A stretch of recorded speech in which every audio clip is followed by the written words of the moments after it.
streaming live on the Mezzan app. It all starts right now. It's a beautiful day for baseball at Nationals Park, and there's a real vibe in the yard today. Astros in town, game 2. And by the way, the Nats need to beat these guys. They've beaten Washington 6 of the last 7 times on this diamond. But we got our World Series guys back in town. Franny played on a Nationals playoff team back in 14. I got a replica ring. Nice job on the bling. Yeah. I like that. Welcome to the bling. You know the promo I'm well. Put Franzen on there in magic marker as soon as we get off camera here. But it's great to see the guys and Franny celebrating a championship. It can be a one-in-a-lifetime thing. We don't hope it is, but it's special. There was a lot of guys on that team that spent years chasing the win, chasing the ring, and that finally came true in 2019. Took a lot of teams, took a lot of playoff efforts for so many of those guys, but to see it culminate into what it was from afar is still special, because these guys, I mean, it's real. It is real. The love, the passion, and for one another, it will live forever. And that is absolute fact. Lives forever. Well, I keep waiting for Howie and Eaton to drive their race cars together. The fact that Adam has a microphone worries me. He may be hollering play ball in a minute. And then here's Trevor Williams. He could be 3-0 with any luck on that road trip. He has been just about as steady as anybody in the starting rotation. Yeah, he's giving you great starts based on the fact he's kept everything down in the zone. He has stayed out of the heart of the plate. He's got to do that, especially today. But Trevor, he's rolling right now. And the Nats will face Ronel Blanco. We'll tell you more about that guy. He's pitching as well as anybody in baseball. So there they are, Suzuki, Sanchez, and Dozier. They had Yan Gomes on FaceTime last night, and we've got some bling in the ballpark. What a great day. Guys lined up on the first base line a few minutes ago. Good to see Mark Lerner on the field. There's Davey. What a day at Nationals Park, and we've got a fun day ahead.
Last 7 ball games, the Nats keep alternating between winning and losing. Be nice to get a little streak going. There's Mauricio Dubon, and he's their number 9 guy.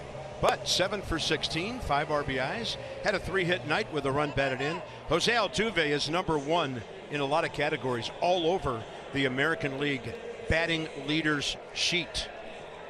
We got play ball coming from downstairs. What's going on here? It's time for Nationals baseball. Play ball. Let's go. Leading Sure on doesn't get old for them. We sort of knew that was coming. That is awesome. Those guys used to have so much fun together in the dugout. So here we go. Trevor Williams' career 0-2, 485, 3 games, 2 starts against Houston. And Jose Altuve is 2 for 5 against him. The Nats controlled Jose pretty well last night. Had a single, stole a bag, but he went just 1 for 5. But he still creates that problem at the top of the lineup. And with everything going on, we still start right on time at 4:05. Breaking ball down and away. Altuve leads the American League at 376, 448 on base percentage. And now it's 2-0.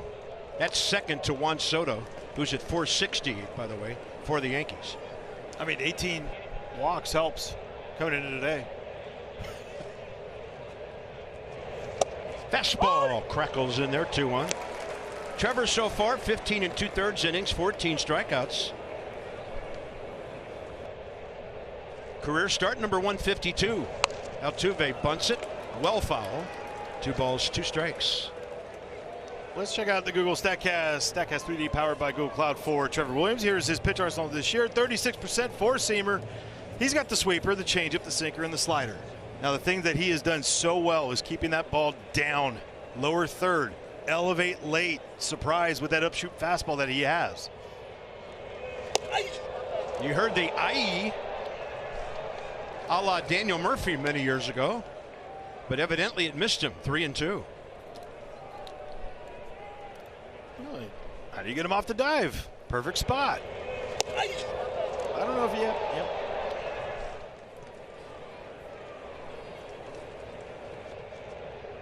Altuve's been hit by 1 pitch this year, and now he has 2 hits in the series. Let's check out the Nats D behind Trevor Williams today with Jesse Winker in left field, Eddie Rosario center, and Lane Thomas in right. Senzel and Abrams left side. Luis Garcia Jr. and Joey Gallo on the right with Riley Adams behind the plate. The dangerous DH is next, Yordan Alvarez. So Altuve now 3 for 6 career against Trevor. Alvarez 1 for 5. And the Nats play him to pull in the infield with Nick Senzel way off the third base bag. We'll set the umpiring crew for you in a second. Alvarez checks in at 272. They have 3 hitters with 5 home runs. Altuve, Alvarez, and their cleanup man Kyle Tucker. Astros have hit 24 homers, top 4 in the American League. They're 7th in runs and lead the AL in batting average at 272. They are hit collectors.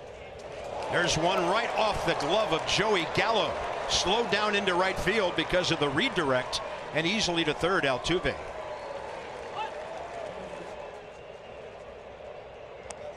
Just in is Joey Gallo holding the runner just off the end of the bat with the curveball. And you get thrown off a little bit. You don't know what that ball does. It knuckles. My top spin over there. Joey's been so good. Just scooted underneath. First inning danger here. Alex Bregman is next. He's going to seal the deal on 1 pitch and drive in Altuve with a 390-foot sac fly.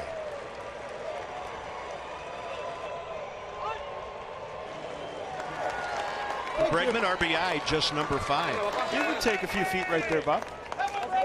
But you'll take it. I mean, just here's the deal. Trevor's not a strikeout guy, right? He had 7 against Oakland. This is a different offensive team as we saw against Mackenzie Gore, right? The way they battle, the way they're able to put the ball in play, but keeping Yordan Alvarez there at first. Yes, sir. You almost switch off on that. You're fine. Tucker's only hit into 1 double play so far. But Franny, I know you get digging into this a lot. Defensive metrics. It's not just errors, and the Nats are 2nd fewest in the league to Atlanta.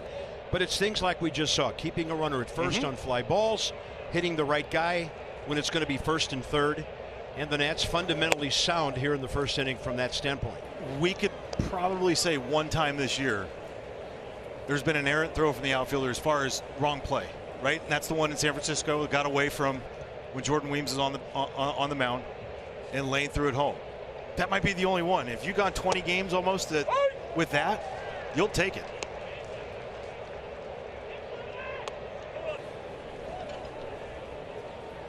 Tucker at 275. He's selective. 3rd in the league in walks, 9th in total bases, and a good Trevor Williams fastball. Manny Gonzalez is in his 15th year in the big leagues, has the plate. Nate Tomlinson at first. Todd Titchener, the crew chief, there he is at second, and Corey Blazer at third. Nats had a couple of issues with this crew last night. Hopefully that's all forgotten and we have a smooth afternoon here. How smooth can they be on a double play? Abrams! He got a high feed from Garcia. And did CJ stay on the bag? Looks like the Astros might have a look on that first throw that was very high. And we'll check it out. Yeah, I mean, just the throw gets away from Luis Garcia, but a good job by CJ Abrams. I mean, he was patient. 1-0 Astros.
We've got City Connect in the yard today.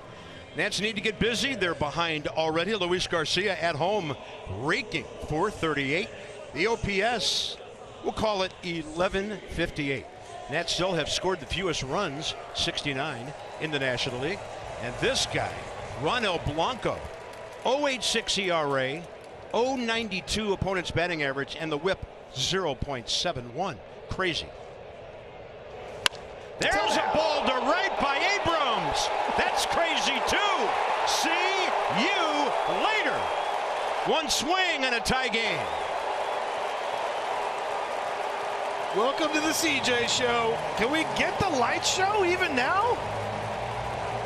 One pitch, 94, 106 off the bat for number 3 as far as leadoff homers this year for CJ. And number 6. Hugs all around, yes. Continues to lead the Nats in homers. That's number 6 overall. You know, Bob, I'm okay with that right there, what he did. But CJ's got a no TV. We were going to talk about his footwork out there at shortstop.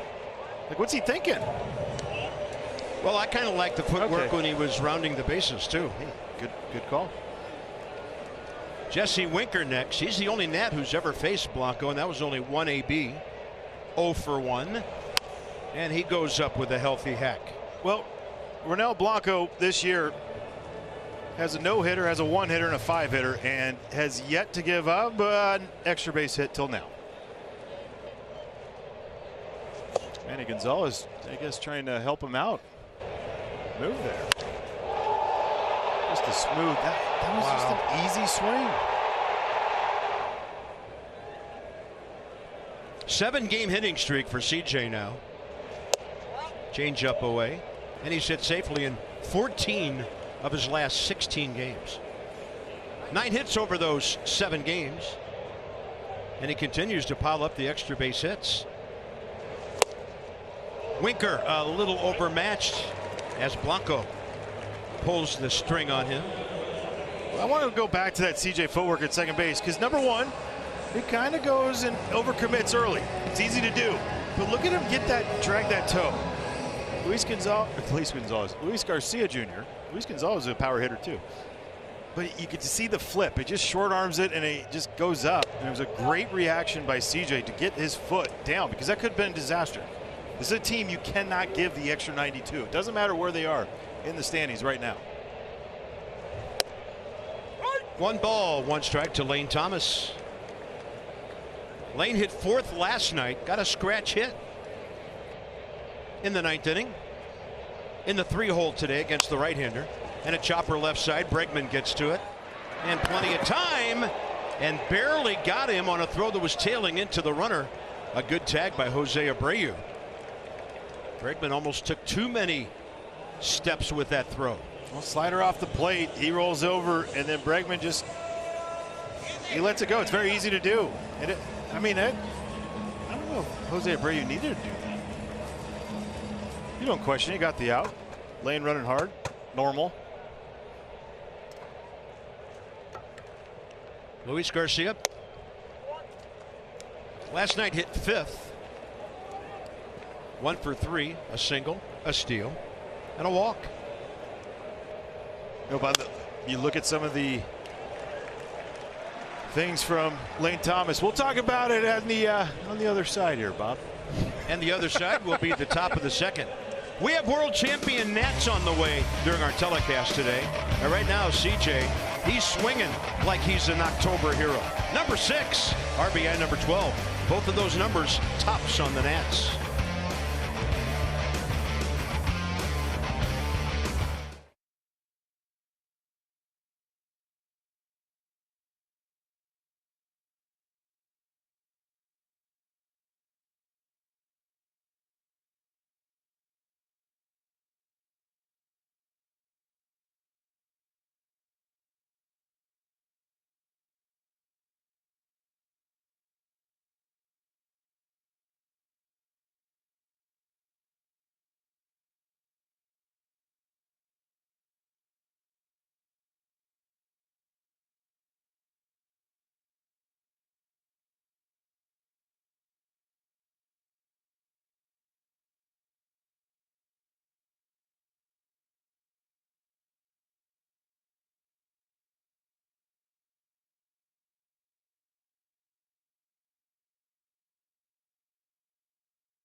Well, CJ's done it again. Another leadoff homer. A couple of them this year. And we go top of the 2nd. Yainer Diaz, their catcher. This guy is 9th in the American League in hits. He's batting .304 in 20 ball games. Trevor Williams, thanks to the double play ball, 14 pitches, 9 strikes in the 1st.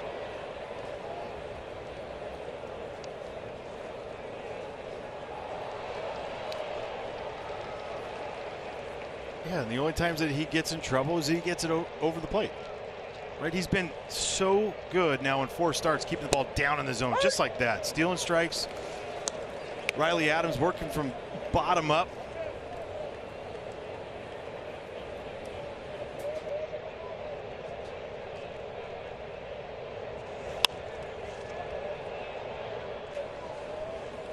But see, that pitch right there is intended for top of the zone, but higher. Right? Almost chase pitch, top of the zone.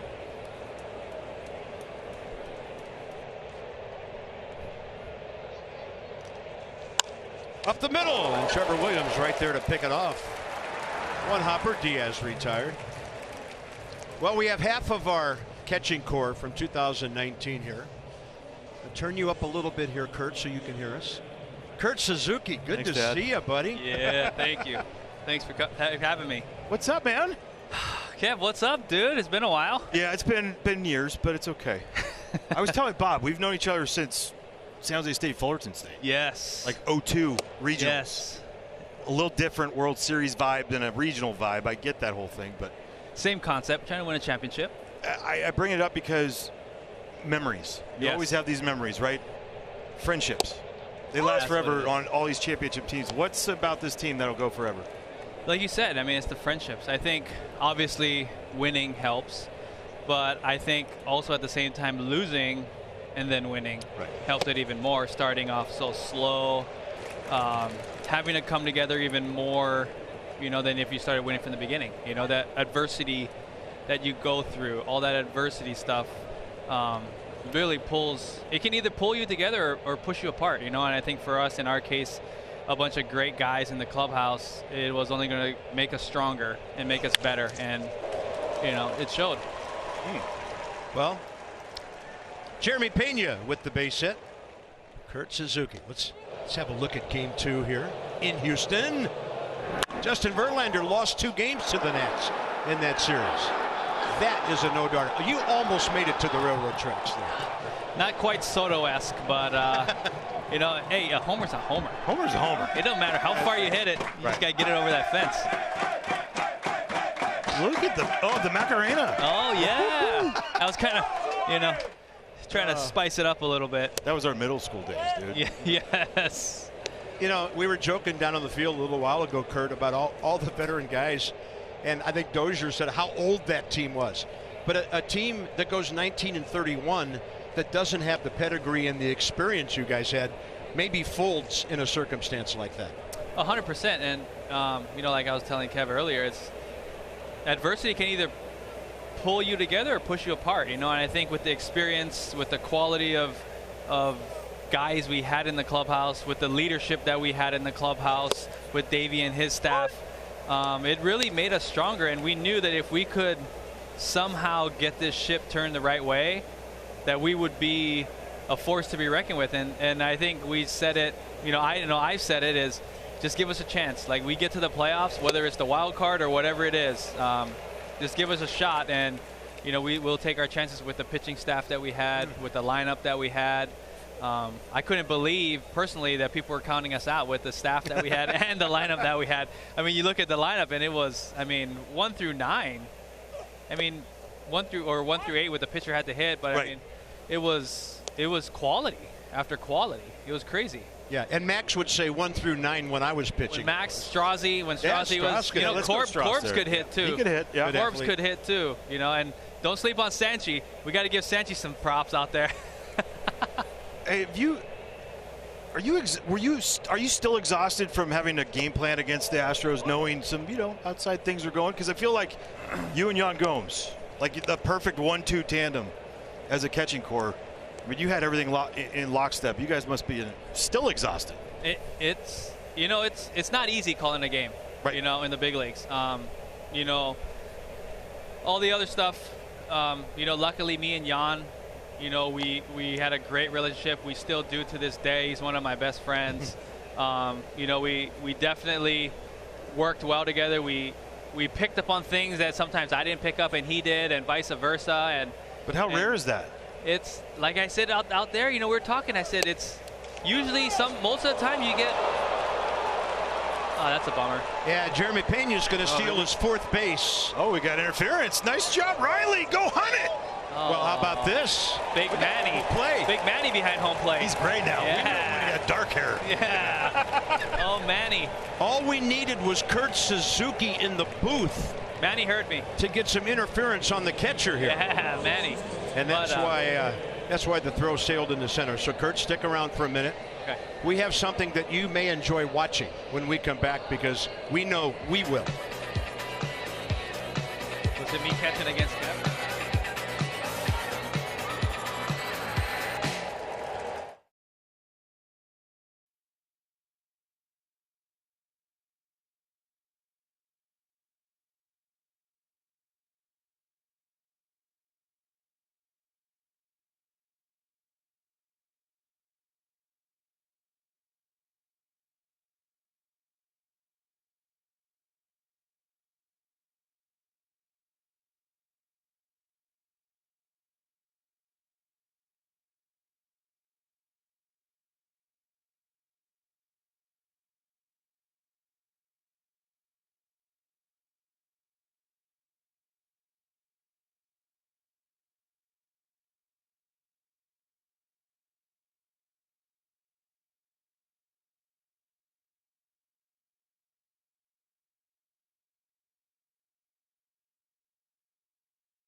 1-3-0 Astros, 1-1-0 Nats. Couple of double plays for the Nationals already. Here's Joey Gallo.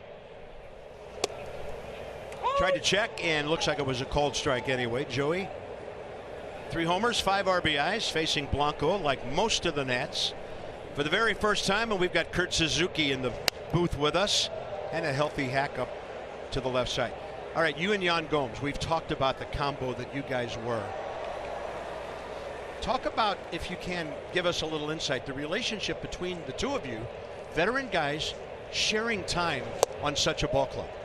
You know, I think the biggest thing is pulling for each other, right? It wasn't about, hey, I want to do better than Yan so I can play more. It was, it was more of, hey, let's see how we can help each other, because at the end of the day, our ultimate goal is to what? Is to win a World Series. Right. And you're going to need both of us to win the World Series. So it does nobody any good to, you know, pull against or, you know, like root against your own teammate.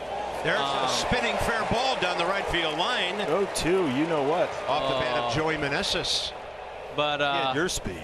If I had my speed, I'd be in there standing up. All right, Kurt, Dan's got a question for you from downstairs. Hey, Kurt. What's up? Hey, buddy.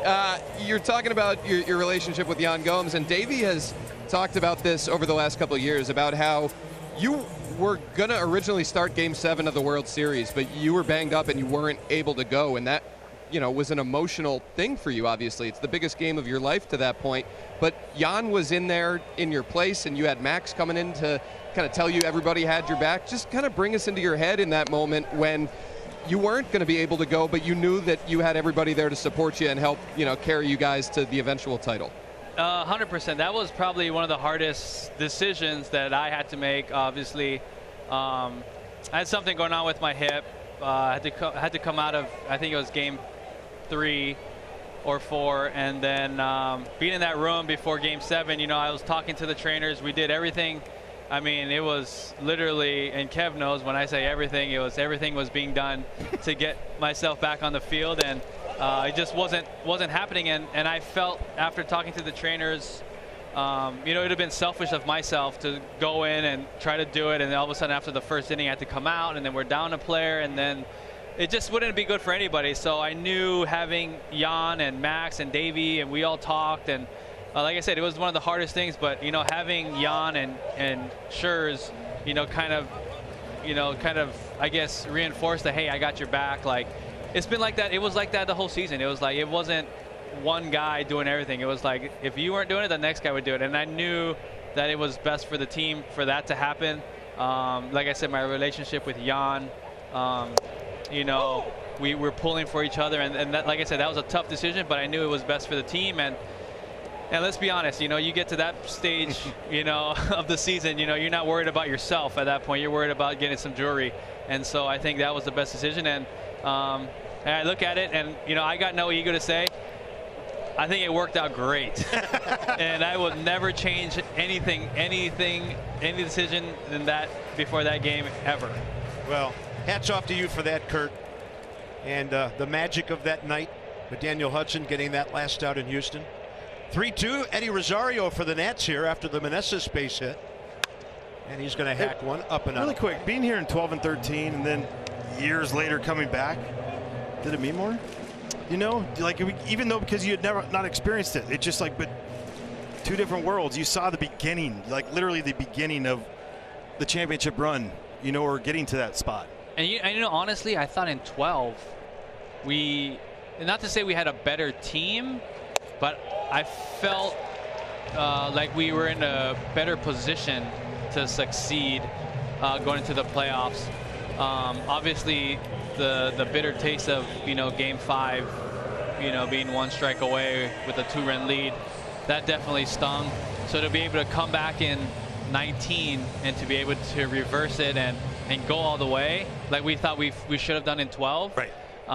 It made it a lot more special. You know, it was, you know, a lot of, oh man, I remember I couldn't sleep for a few nights after that Game 5 loss, and it wasn't for anger, it was more for disbelief that how it could happen, you know. And I think, honestly, that made me a better player, a stronger player mentally, knowing that, hey, anything can happen in this game. And I think it helped us. Nats number 8 hitter Riley Adams, who's stringing great. I think maybe, Kurt, we can say this to you because of the kind of guy we think you are. This is not from me. We liked you even when you were an Atlanta Brave. I'll just leave it at that. Even when you were with Atlanta, we still liked you. It was definitely the same feeling. It was, like I said, I mean, people ask me all the time, what was your favorite and all this stuff, and how could I not say it wasn't Washington? I mean, 19, like Howie said it, the brotherhood that you create, with all these guys, the World Series, the bond you create with the city, right. The city of DC is like, it's just something that you'll just cherish forever. It's crazy. It's crazy. 2 balls, 2 strikes to Adams, and the Nats are adhering right now to Darnell Cole's plan of getting Blanco over the plate for the most part. Pretty solid ABs so far. I remember an interview you and I did before a ball game one day. We were talking about baseball in your native Hawaii.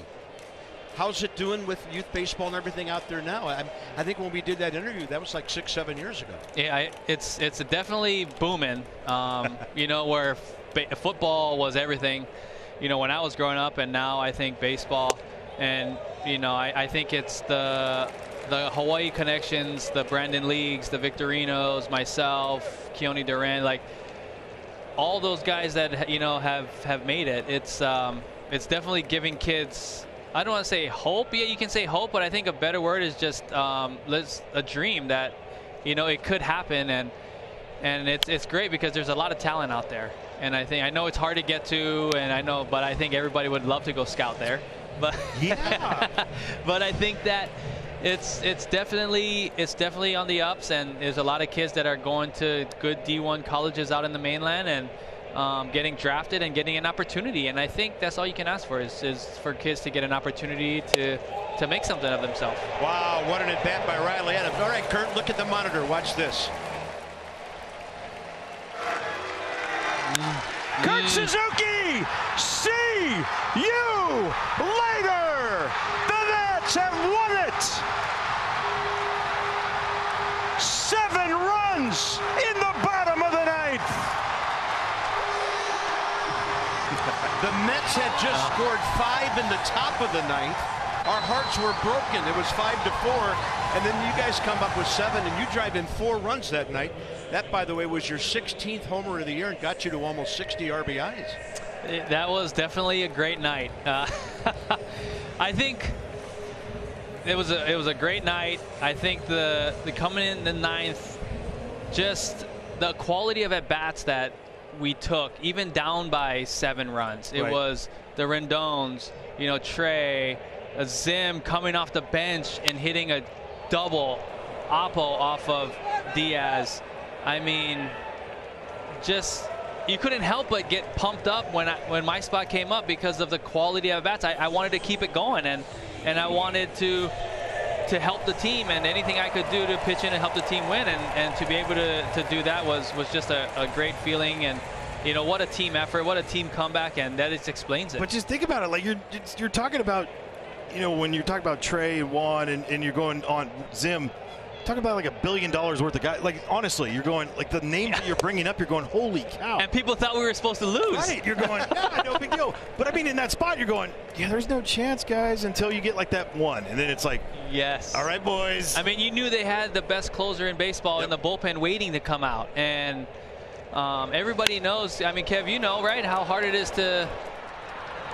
Game was easy, Kurt. To pinch hit against the closer, like you coming in, it's crazy. All right, hey, you will never be forgotten in this. Thanks, guys. Appreciate it. Kurt, thanks, brother. Kurt Suzuki, appreciate it. A World Series champion. He'll be known for that for the rest of his life.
PNC Bank, brilliantly boring since 1865.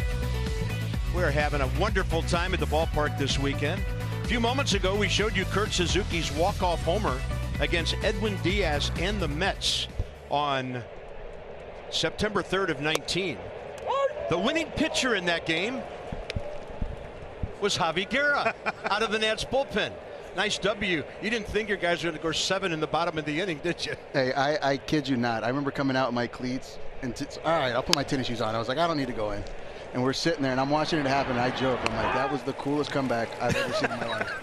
Any level, huh? Oh my, yeah, anywhere, period, even Little League. Javi, and you and I talked about this briefly down on the field. Back in 19, you ended up with 40 games for the Nats, and there was a time at the beginning of the season, or a couple weeks, maybe a month in, when you got let go. Yeah. And one of the last things you said to your teammates when you walked out of the clubhouse was, go get that ring. What did you see in that clubhouse that would make you say such a thing? I think I've been blessed and cursed. You know, I played this game for so long. You kind of see how moves have to get made, and then sometimes you're the move. And you can either be bitter or you can roll with it and figure out why it works or why it doesn't work.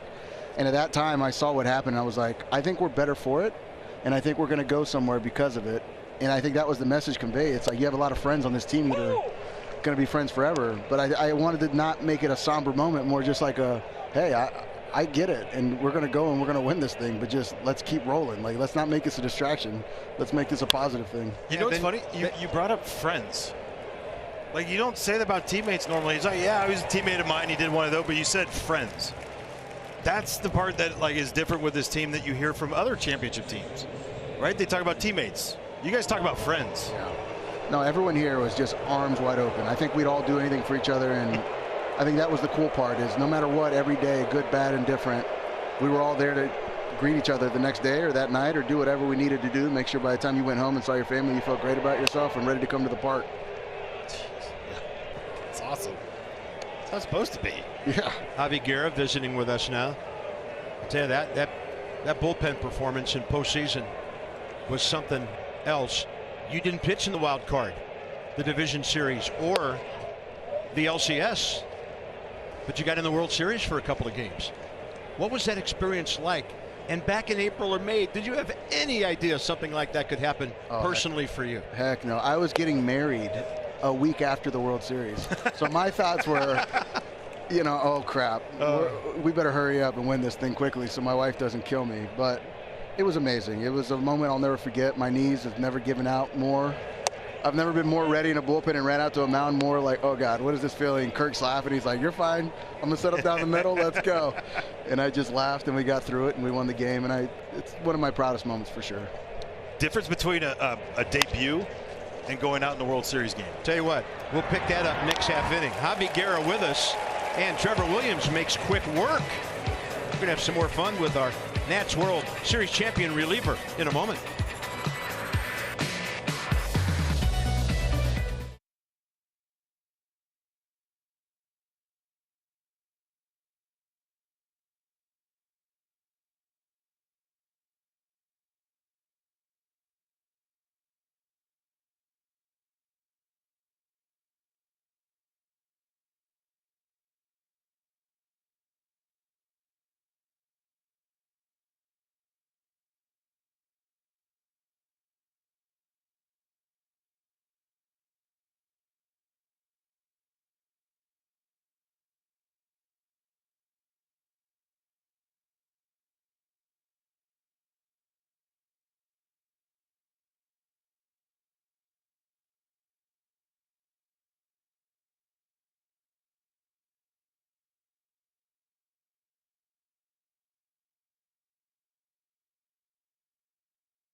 And the Nats were aware of it, but the Nats had never won a postseason series. Then came Juan Soto against the Milwaukee Brewers. Nats were down in that game. We're thinking, oh no, here we go again. But Soto clears the bags, gets thrown out, making sure there was no throw home. Gerardo Parra going crazy, the ballpark going crazy. Javi, the atmosphere here that night was unbelievable. From your perspective, what was that like? I got chills. I mean, I remember sitting there and we're watching it and we see the ball kicking and we know it's going to cue. And sure enough, as he's attacking it, it kicks.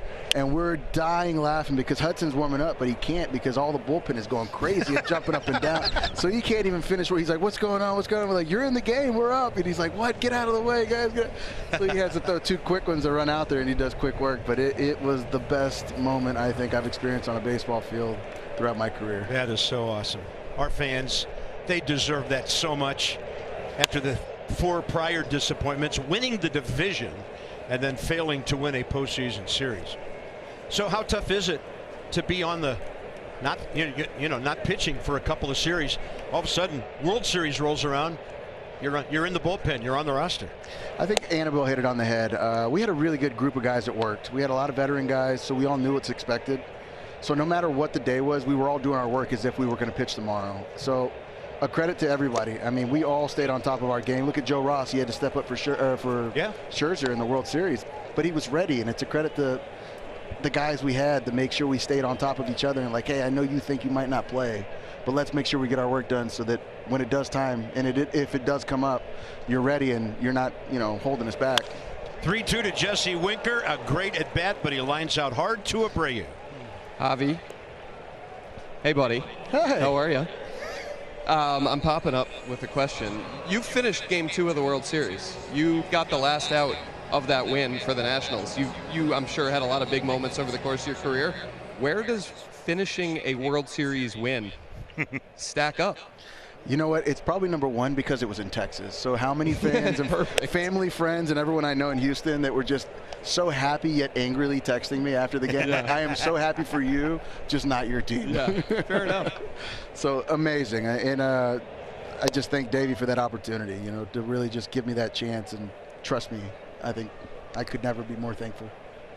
More nerve-wracking, debut or World Series game coming into that you haven't pitched in a few days? Honestly, it's the World Series.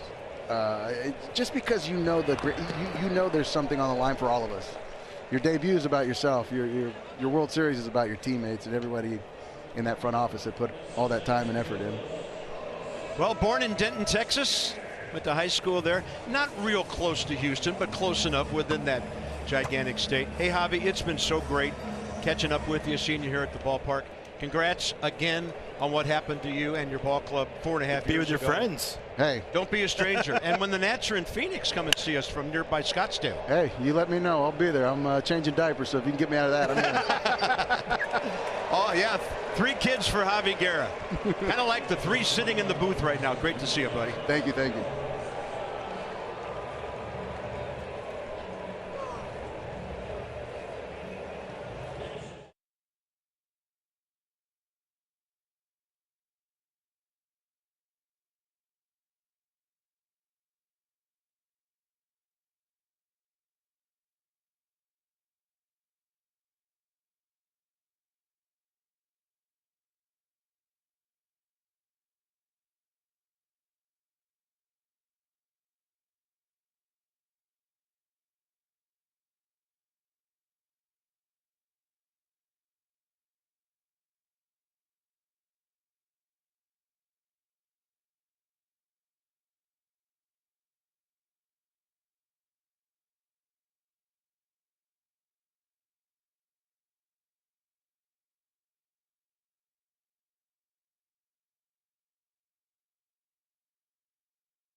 Ball is brought to you by your Washington area Toyota dealers. Better availability means better deals at your Toyota dealer. Shop via Toyota.com.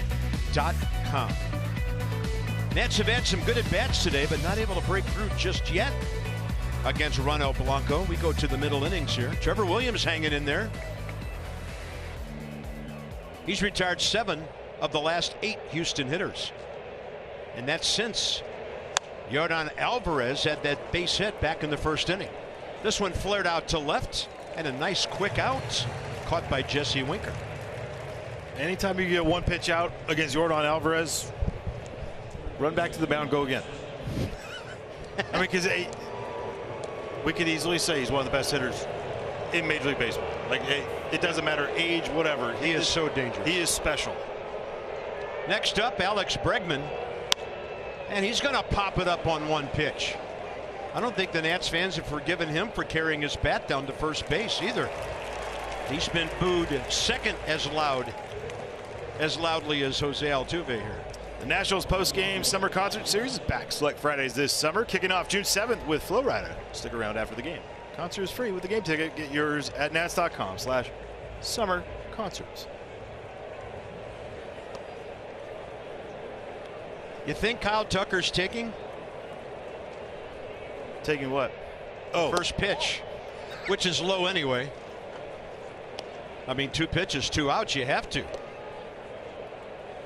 Unless you get a meatball down the middle and you can hit it into the second deck. 2-0.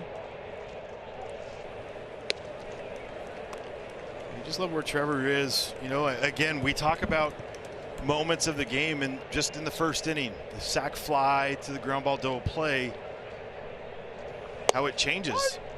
Right, instead of things rolling the wrong way for him, he used that out, kept Yordan Alvarez at first base, gets the double play ball, they roll back with C.J. Abrams coming back with a leadoff homer. And this one skying its way out to center. Eddie Rosario drifting back with it. Pretty much coming straight bound by the time he got it. Trevor Williams is on cruise control here.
Our T-Mobile coverage cam.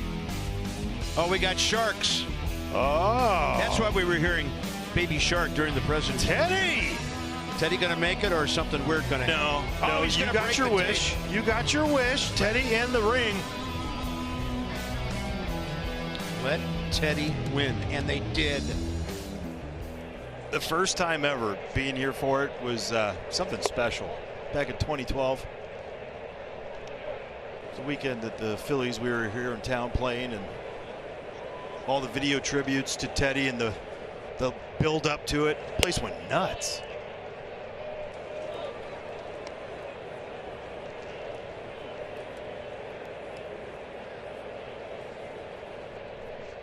Joey Gallo struck out swinging first time. 2-0 count here. trying to unleash something. Well, there's the good changeup from Ronel Blanco, something that he barely threw last year, just become his weapon of choice. Throwing it ahead of count, behind the count, doesn't matter. He steals it for strikes. It's a cool story for him. Reliever going into spring training. Let's start him. Okay. Let's throw a no-hitter in the first week. How about okay. that? Yeah, and then pretty unhittable. His second start out as well. This one high in the air and well foul. Have a lot of fans asking me online how to score that interference double play back in the second. Bob, you can't segue yourself for an Ask Scorebook Bob. Oh, sorry. Okay, so that's coming? Yeah, that's coming. Got it. Well, Joey Gallo will draw a walk for the 12th time this year. First Nats base runner since Riley Adams' walk back in the second. Well, you know you're going to get it on a 2-0 count. You got a changeup. He's gonna, if he does a 2-0, he's willing to throw a 3-2. It's a good ID by Joey Gallo. Joey Meneses had that ball spinning to the left of Jose Abreu first time. This time Abreu was holding Gallo on. So Joey Meneses has 90 feet of room as the pitch is delivered on the right side of the infield, should he go that way again. Key part of the ball game now. At 4:54 local, the shadows are creeping. Clean single going the other side for Joey Meneses.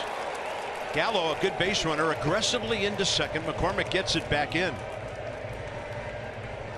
All right, here's the scoring play, Bob, as it happened. Ask Scorebook Bob. That picture, where'd you guys find Watch that? what happens. We get a strike him out, and the right hand touches Chas McCormick going across the plate. So, how does it look in the scorebook? DP with a K. You score it just almost exactly like a strike him out, throw him out double play. And it's on Twitter right now. I did make a note. INT hitter, meaning there was interference on the hitter at that point, and that was Chas McCormick. Appreciate that. Thank you for the clarity. Thanks for shutting me down before I revealed too much. Wanted to make sure. Yeah. Want to make sure. Yeah. TMI I was about to do, so here we go. Nets need Eddie Rosario to come through here. Well, it's one that you don't get too often, that play, right? Like if a hitter's off balance, it's almost it's the worst feeling because you're not trying to go across the plate, right? But Riley Adams to have the wherewithal to be able to just, all you have to do is touch him. Yeah, and Riley doesn't usually launch throws into center field like that. So it's 2-1 now to Rosario. And when there's interference on an infielder or a catcher, and we've seen a lot of catchers interference the last couple of years, that goes down as an E2.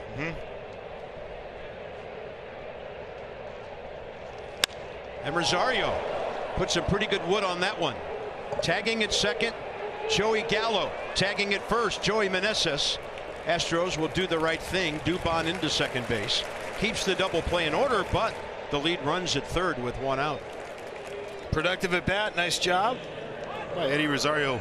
Talking to Kurt Suzuki before the game and just saying, what do you got? Because he was teammates with Eddie Rosario. He just says he's a bad man. Like once he gets hot, it's coming, and it's the truth, right? He hasn't had success here yet. Well, that will look like nothing in the box score, but that's a big advancement. And here's Riley Adams, who walked his first time, and he really battled Blanco. A little tardy for that one.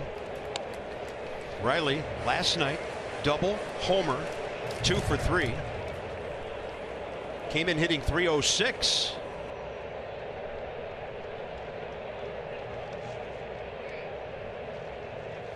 And a guy who hasn't played regularly until the last week and a half or so has as many or more runs batted in than some on this ball club that have way more at bats. Yep. Taking advantage of an opportunity. This is the exact thing. 1-1. Adams to third. That ball goes foul. Corey Blazer, good job of throwing the hands up and then verbally letting everybody know, because Bregman had his back to the umpire. Right, didn't play cool. Made sure that he was a presence on that one. Nice job by Corey.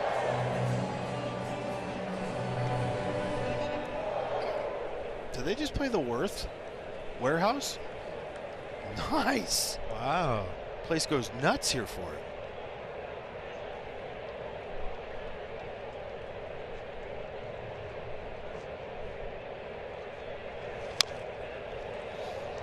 And by the way, we are not done with world champion Nats in the booth today. As you see the straightaway shot last night. Yeah, ball was just hammered. Middle fastball. Now 5 of 6 against righty four-seamers. 2 homers.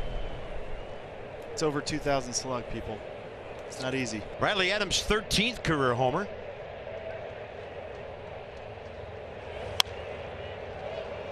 And again, having an extended at bat against Rano Blanco.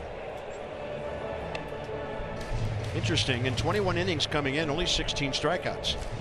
Not a real power guy. This stage of his career, 30 years of age, really mastering the art of pitching and getting soft contact when needed.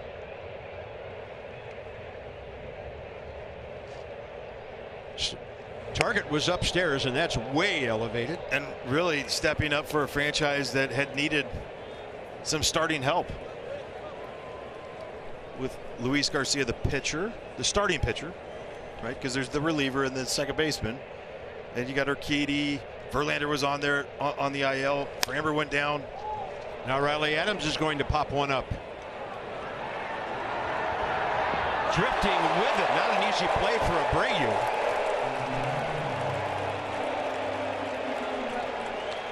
Battling the sun. Ball twisting on him. Yeah, and Jose Altuve didn't even help out on that. We saw it yesterday with Kyle Tucker down the right field line, foul territory. Sunny days, windy days, there's got to be help. And the official scorer has the option to give an error on that play, and that's what just happened. So that's E3. 2-2. Riley Adams continues to foul all over the place. That's Abreu's 3rd error of the year. 5 sliders, 2 changeups, and a 4-seamer to Riley Adams here. Everything at the bottom of the zone. One ball was the 4-seam up.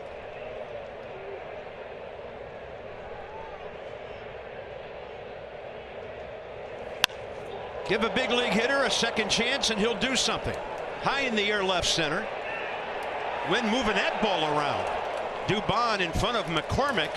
Racing home is Gallo. And the Nats have the lead here in the bottom of the 4th. Great job by Riley Adams. Seeing so many sliders and changeups.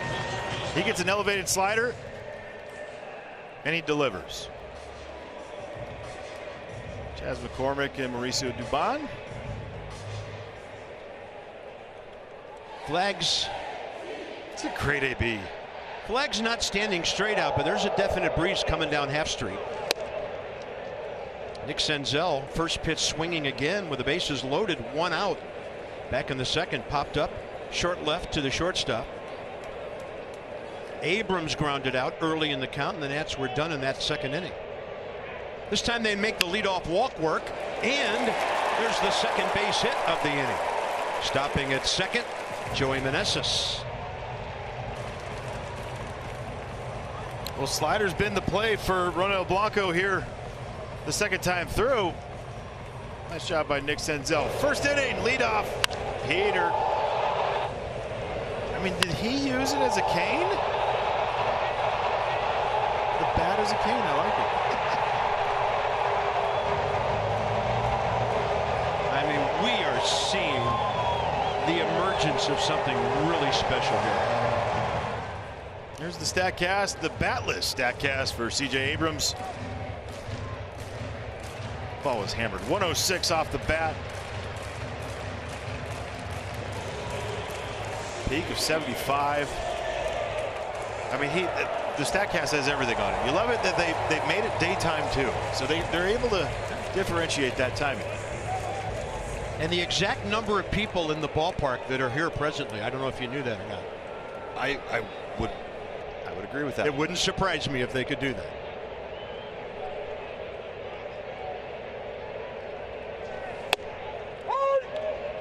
during the hitting streak. 9 for 26. Lots of slug with the extra base hits. He now has 12 total on the year. That's in the top 4 in the National League. And that's going to get right in on his trademark. That couldn't have felt too good. Leadoff walk to Gallo. Sac fly Adams. And the Nats have now stranded 5 runners.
Is there a foul pull in the way, or is it a fair pull?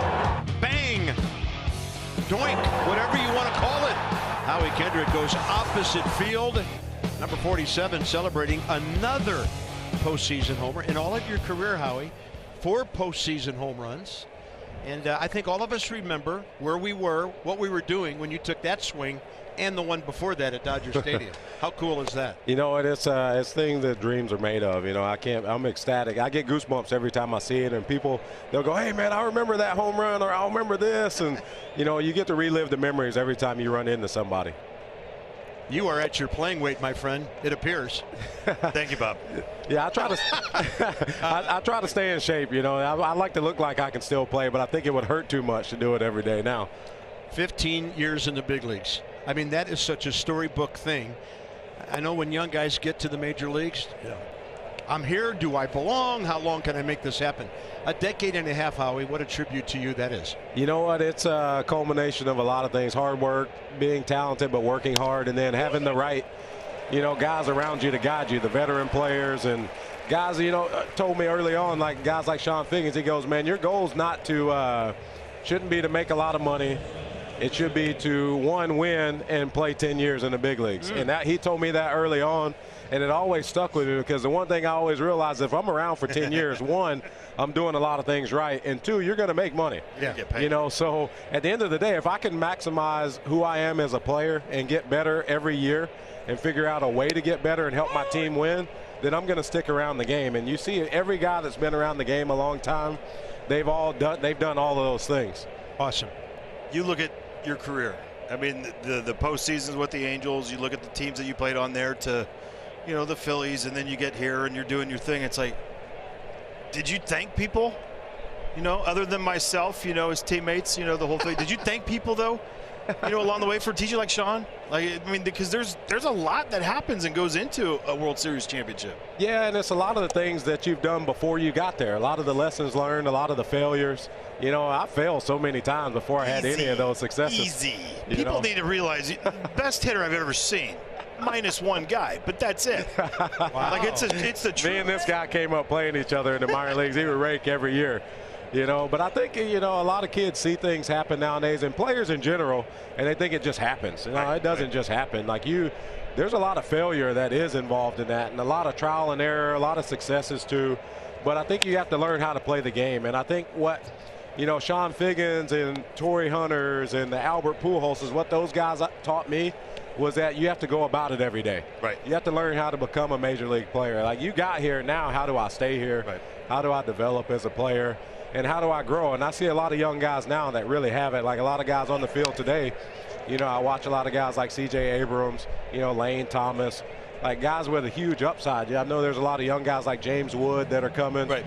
I see those guys play, and I'm like, man, they got a bright future, but you always have to continue working and progressing and know that the game's going to teach you way more than, you know, you expected. So, but it's how you deal with the failures that you have that are going to define, I think, where you go as a player. How about you and I? We're the second baseman during the Futures game in Detroit. How about our starting pitcher? He's still pitching these days in Verlander. Like, are you kidding me? Yeah, that's true. At that level. That's longevity, though. Right. I mean, it's Scherzer's, the Verlanders. I mean, you look at guys, even Anibal, who was still throwing up until last year. I mean, and even Zach Greinke, who I think is still playing. You're like, man, like that's a testament to those guys as players. And one, the ability to hone their craft and to be one of the best still today, but also just to be around. And I think as a young player, you want to try to get as much information as you possibly can from guys like that have been around. And I think my testament to the guys that were before me was the way I thank them is by passing on the information. I think it wasn't for us to keep. So being able to be back in the game like I do, obviously I work for the Phillies. Oh, geez. But it's all right. At the same time, I do MLB develops, and then I help out with some my kids' teams and stuff like that. But that's how you pass on what guys have taught you, and that's how you say thank you, because we've been given this information to be stewards of, I guess, in a sense, and to be able to pass it along and help the next generation. So that's how I really thank all those guys before me. Trevor Williams is dealing in the shadows right now. 2 outs, 0-2 to Chas McCormick. Going to jam him into another foul ball. How cool is it for you to be back in this ballpark representing the Nationals, despite who you work for now, and just to see the guys, because it seems to be such a special group. You know what, like I said earlier when we were talking, Nick, those guys are my brothers, and we always have this bond no matter how long we've gone without talking to each other. I mean, it's one text or one phone call. We all try to pick up the phone and make sure we either get back to each other or do whatever's needed, or, you know, just try to say hello. And I think a lot of us are still playing, obviously with Trey, Rendon, Soto. We all still talk, all of us. And, you know, it's been a great group. And when you form that kind of bond with the guys and you got to live those types of experiences and win the championship, I mean, we're always bonded together because of that. So after your playing days, you've stayed involved in the game. You obviously love baseball. What does it mean to you now to still be involved pretty much at the major league level? You know what? It kind of fills a void that you don't really get back once you retire. You know, being around the guys in the locker room and just being around baseball, I mean, there's this little bit of emptiness that's left when you leave the game. Well, you have filled our booth today. We'll look forward to another half inning with Howie Kendrick. Halfway through the ballgame, Trevor Williams dealing the Nats on top.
And there it goes in Game 5.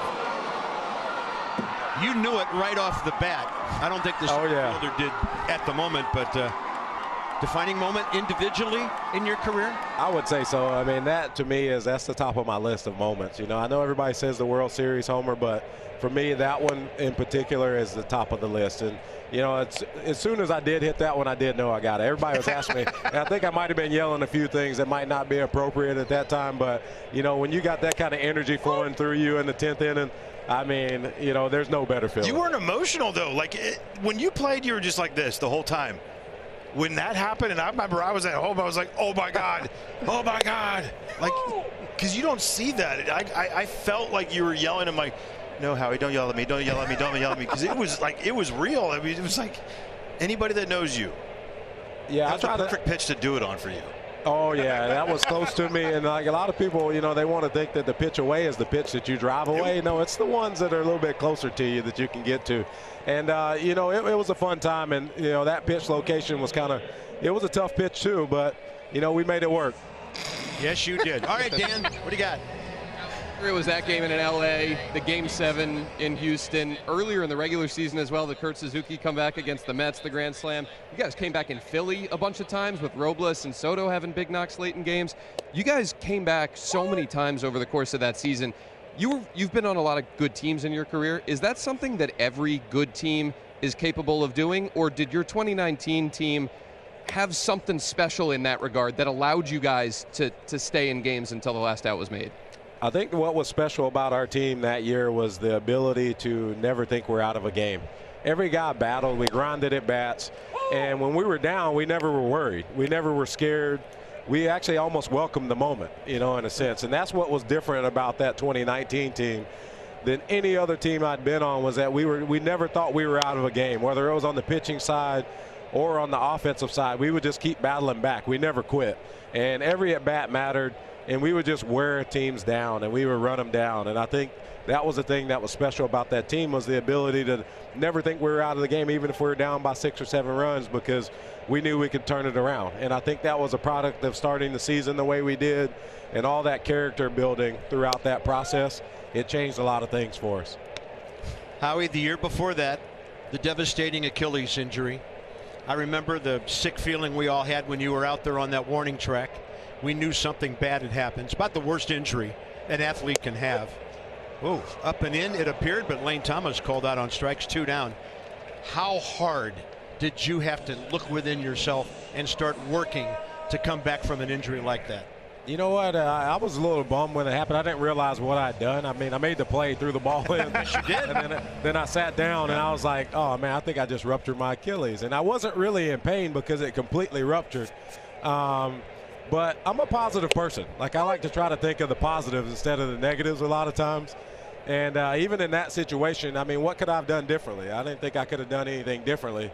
It was just meant to happen, I guess, in a sense. But one thing I did tell the team and some of the guys, like, man, I'll be ready for spring training, and I was. Yes, you were. But I trusted the guy I was doing therapy with. They allowed me to go home and do rehab.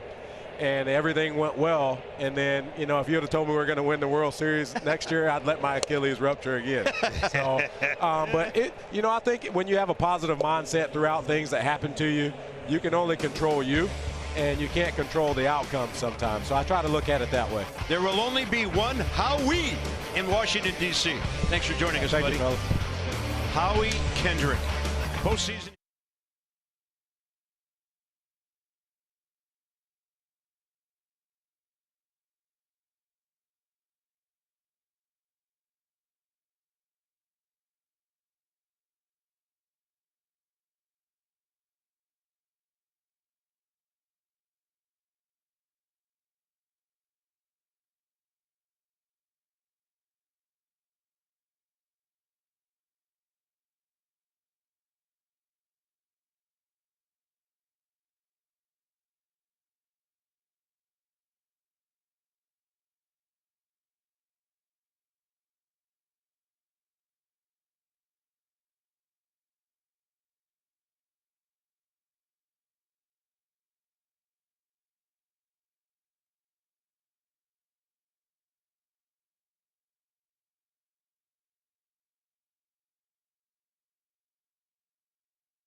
Add to your bobblehead collection this season with a Star Wars Z-Wing pilot Kyle Finnegan bobblehead or a C.J. Abrams streetwear bobble. Visit nats.com/promos for all the great giveaway dates and get your tickets now. We got an old-fashioned pitchers duel in the shadows going here. Trevor Williams, 10 straight, 13 of 14 retired. And it gets Abreu, Dubon, and Altuve, 8, 9, and 1. Top 6 in this 2-1 game. Well, Franny, we've been on the air, first pitch about an hour and 13 minutes ago, and I can't think of more fun we've ever had. What's happening in the game? Yeah, I think the Nats are ahead. But I mean, to have those guys and to speak to the character that Mike Rizzo has always wanted in this clubhouse and on this ball club.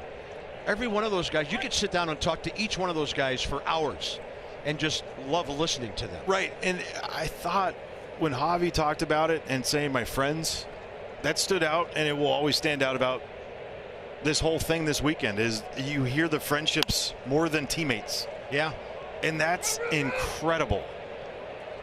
No Right? man's land for that foul ball. People take it for granted, and people are going to be like, oh, why would you? Because you don't always say that. You say teammates. Yeah.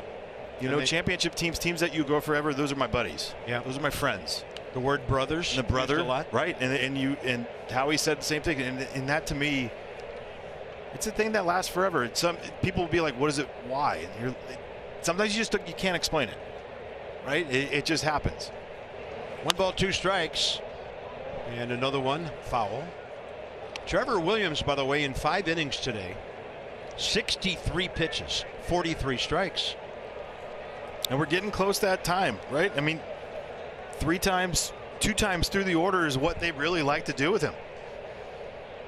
That third look that teams have gotten on him in the past has been an issue. So right now in a 1-run game, I have a feeling Dubon might be the last one that he might face.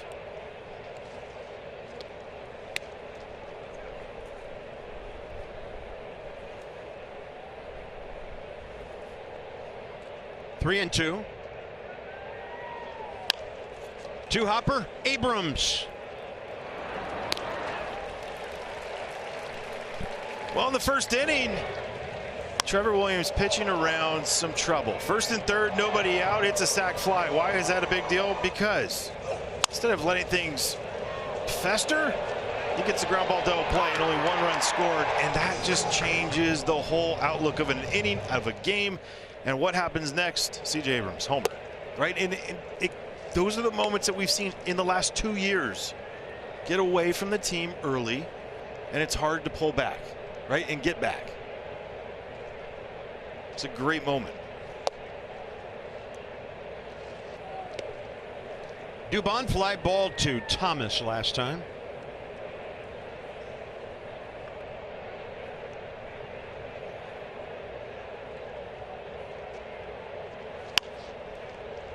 And this one will get over the screen. Houston box score.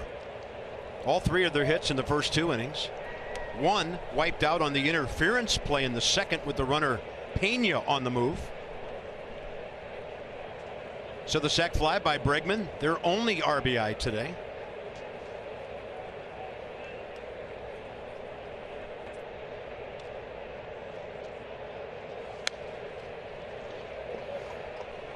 Perfect pitch. Nice job. Now you can go back down. You can climb the ladder again if he wants to, but it just feels like when you watch people in a certain zone, right? Trevor's been that each start. He's in that zone. He's finding his rhythm. Strike 3 call. Last 3 strikeouts have all been called. And we've got an unhappy number 9 hitter right now. That was a very polite way, too, because he went up to Manny and talked like that. Didn't yell. But Riley working underneath, that is stealing a strike. Ooh. Anybody that's against the 1 knee, he's not getting that on 2 feet. Well, you can tell who's batting. If you can hear the background. Oh, there's 2 people of the crowd. 2 people, but 1 can't be here right now.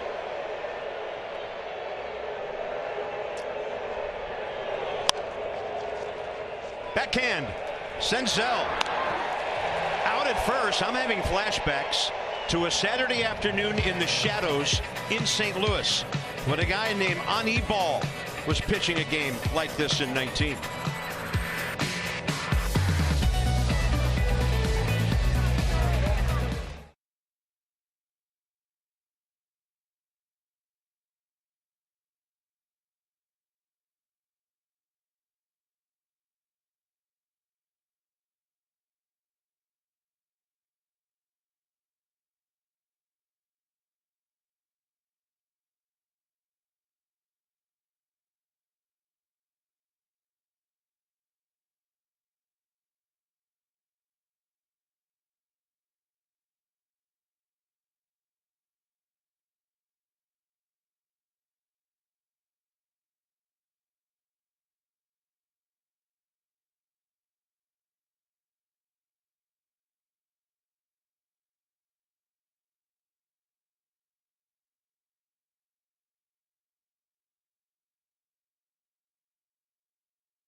th Annual Youth Baseball and Softball Days presented by Innova Sports Medicine. Visit nats.com/youthbaseball for information.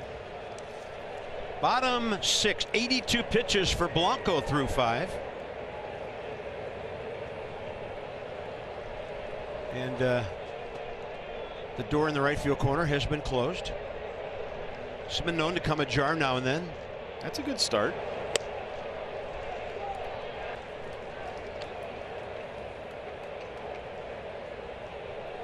Joey Gallo, a big walk leading off the 4th. Came around on the sac fly by Riley Adams to touch home. So the Nats box. Only 4 hits, 2 in the last inning. Big blow. C.J. Abrams. Blanco's first pitch of the day left the premises.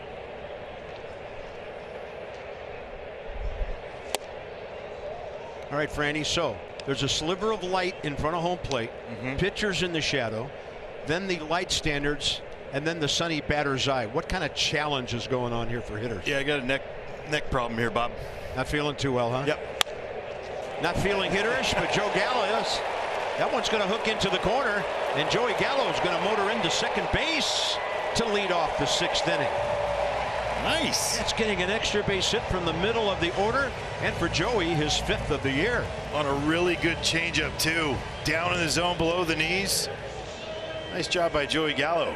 A couple good ABs here from him. Back to back. The walk, long at bat, but then this one. To answer your point, or your question, answer your point. Here's the point. Every guy is so different. Somebody want, like, you want the ball up, do you want the ball down? It could be different. You could be a guy that's a low ball hitter, but want the ball up in the shadows. Meneses, that will not advance the runner. And Blanco gets to it. Joey had 2 hits coming into that swing. Yeah, and that's the one that I feel like I'm marking down just personally because that's a moment. You want him to drive in the run. You would love that. But playing the game in a 1-run game against the Astros, it's not.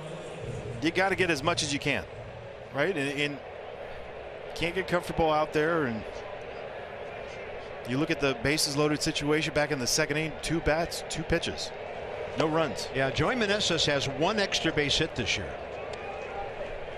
So if you can't drive it, got to find a way to move that runner. And now it's up to Eddie Rosario. He hit the ball pretty solidly last time, a towering drive out to center. That advanced Gallo to 3rd after that walk, and the base hit that followed by Joey Meneses. So that was an important 90 for the Nats, and it got him that lead run. I'll tell you what, I've been impressed by Ronel Blanco. Even watching the first 3 starts of his, you're impressed. But he's stayed out of the heart of the plate. His changeup's been fantastic. His slider's been good. He's kept from the big inning. Nats facing a guy who had a 14 2/3 inning hitless streak. Not runs, hits to begin the season.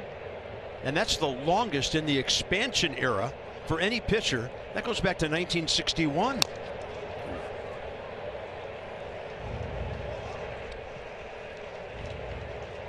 Oh, 80%, that makes me nervous. Long way to go in this one. Robert Garcia continues to throw. And that's probably because Yordan Alvarez leads off top 7. Trevor Williams has now done 4 times in a row what you ask your starter to do. First of all, keep you in the game. And in his case, giving the Nats a chance to win every game he has started. Yep. He's been brilliant.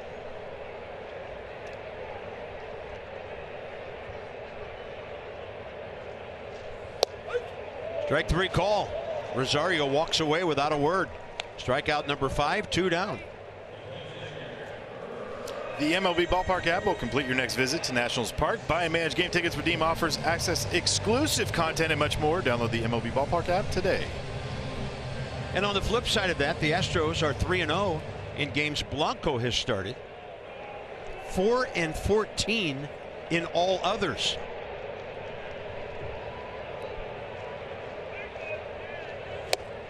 Late break on that one. Not sure Riley saw it very well. He's walked and hit a sac fly.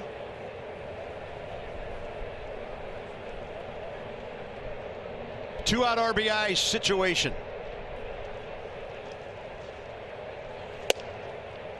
That'll be up and in. Robert Garcia was warming up last inning. And of course, that dangerous lefty about to lead off. But that dangerous lefty's been hammering lefties all year. How about Trevor Williams, though? His last 3 times out,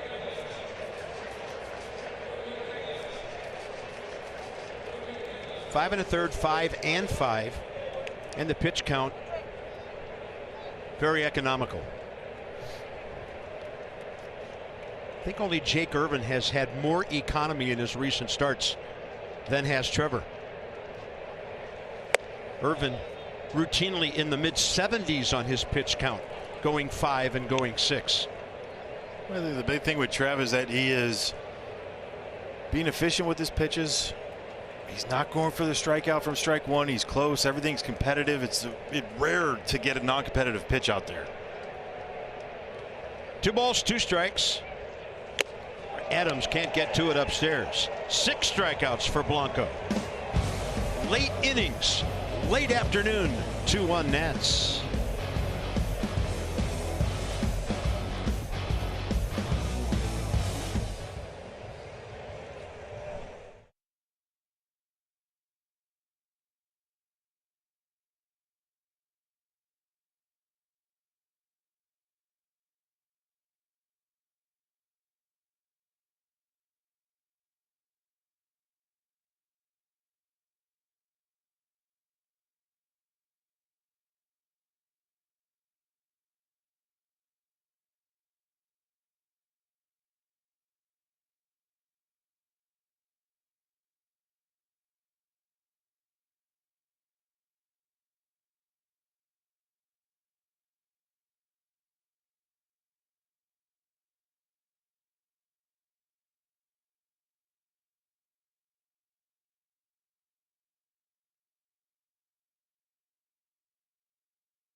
Donate $50 to Children's and NIH for every Nationals pitcher strikeout. And for Trevor Williams today, 4 of them. That's right. Only 1 swinging. Because all of them out, all the other ones looking. Payton at the knees. This one's going to make people mad. Nice job by Riley. No, can't happen. Trevor, nice and calm. 6 innings, 3 hits, a run, 4 strikeouts. But I think the big thing for me when I look at Trevor is that goose egg. 390s, not there. Key matchup here, lefty-lefty. Garcia, Alvarez. Top 7 underway. That'll spin him out of there. Robert last night came in the 5th inning. Gave up a couple of hits and a run in a third of an inning of work. That's after Mackenzie Gore was only able to go 4 because of that high pitch count.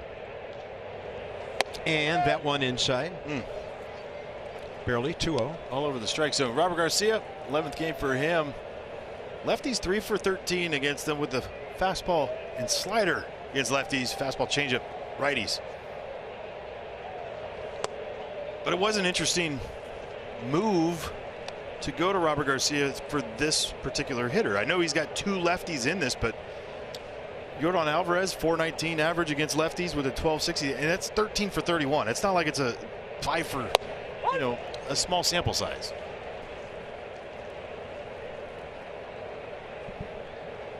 Bregman the righty, then Tucker. And Tucker's done the same thing. 355, 1216 OPS against lefties. You're like, geez. Robert back in the count, 3-2 now.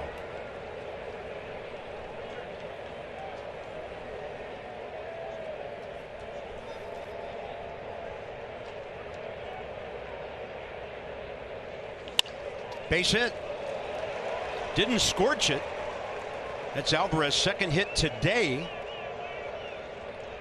He went 0 for 5 last night. Fastball in right on the corner. But we talk about it. The guy could just mash. Bregman, who's next, fouled out to Joey Meneses at first last night. He was Garcia's first batter in the 5th inning. Bregman a sac fly today and a pop-up.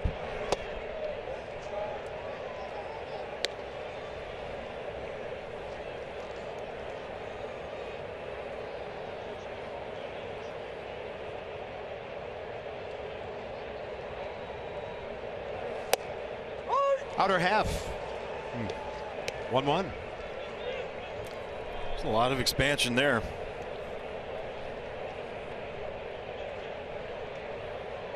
Keep going there.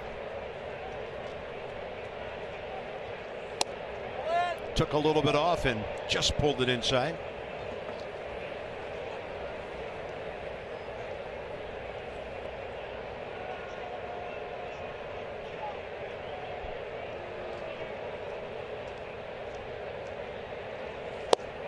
Right in there. A few times in his career he's walked more than he has struck out. That's a pretty good idea of the strike zone. Nice job by Riley. Steal that one. Nats have turned a couple of double plays today. Garcia keeping the ball down. That one too far. 3-2.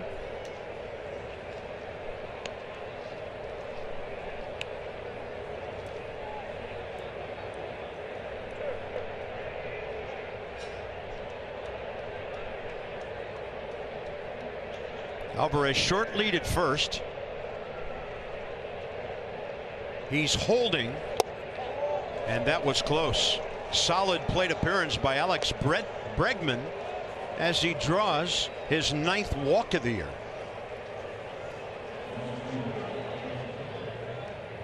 Well, now your concentration's got to be right there at Kyle Tucker.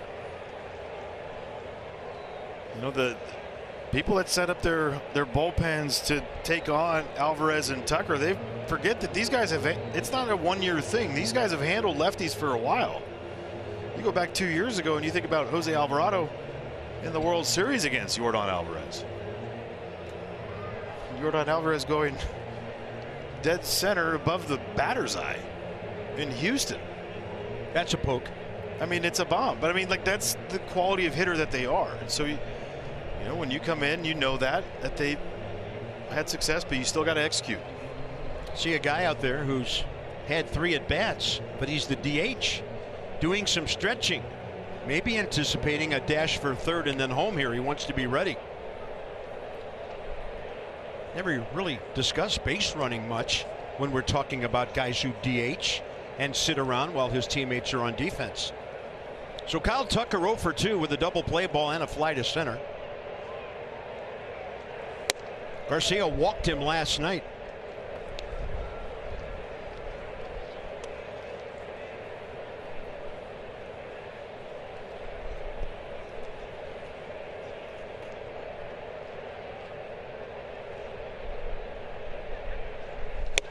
There you go. A little bit of an elevated fastball in, ties him up. Nice job.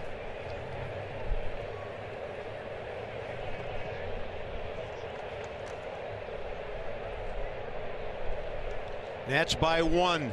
Key point, 7th inning here. I mean, Garcia hasn't missed the plate in this inning, but his misses have been over and low. Hunter Harvey now. Hunter's last appearance, an inning and a third Wednesday at Dodger Stadium. Base hit to left. That's going to tie the game. Alvarez easily around third scoring. Other runner into third and not able to make the connection on the tag. Nick Senzel, and then the batter ends up at second. So Trevor Williams will get another frustrating no decision. I know it's going to be a bang-bang play there at third base, but this ball's got to go to second base. Keep the double play in order. And he didn't even look there. Like, I get it.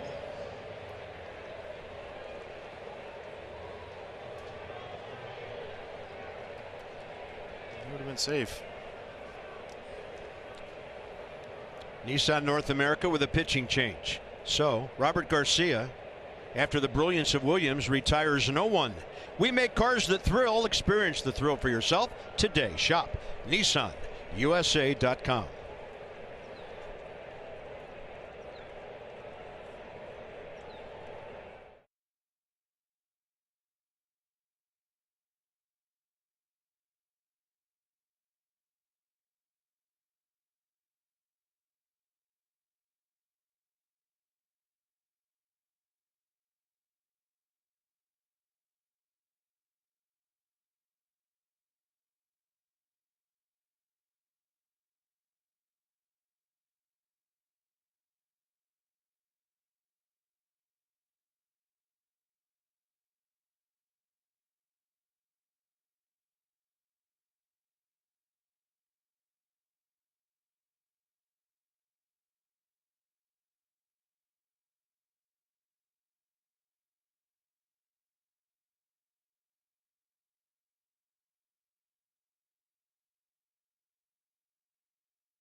A lot of good vibes in the ballpark today. A lot of nostalgia about the 19 World Series team.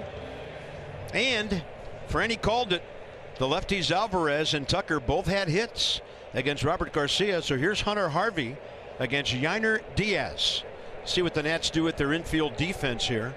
7th inning. Abrams back right now.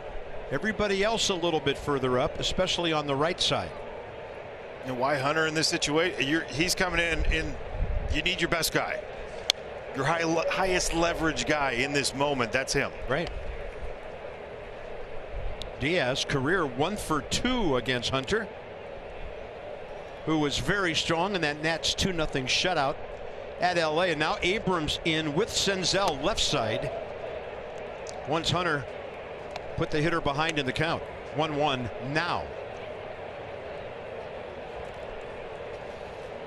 For Hunter, 3 of 3 stranded, which is awesome. Forcing fastball split. Grounder left side. Soft. And the throw. Senzel for the first out. Nothing the runner could do. The ground ball and the third baseman were right next to him. That's a good first out right there. Nice job, Hunter Harvey. Attack the strike zone early. Jeremy Pena is 0 for 1 career against our hard throwing right-hander. Nats are still in. Pena runs well. Not an easy guy to double up if they played back.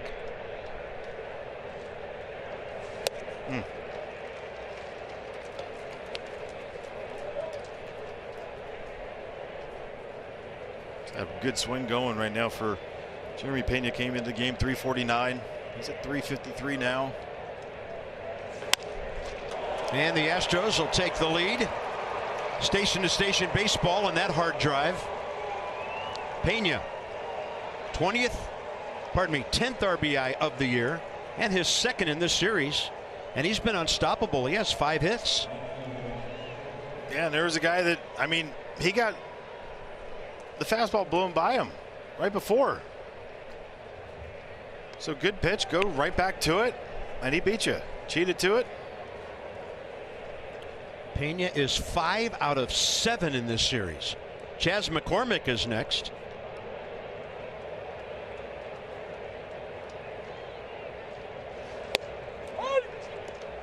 McCormick facing Harvey for the first time.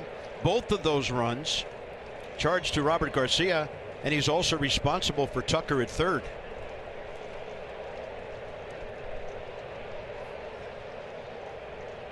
Runner goes at first, swing and a miss, throw not through, and Pena swipes his 4th bag.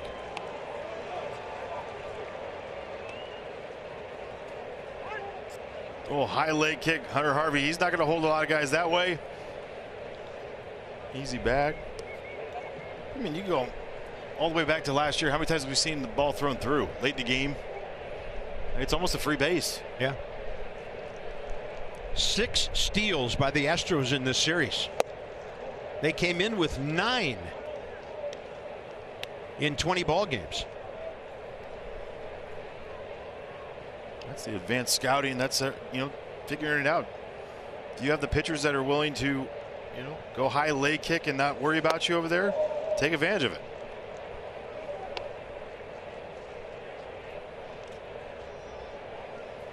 Houston bullpen busy because Blanco's at 98 pitches through 6 innings.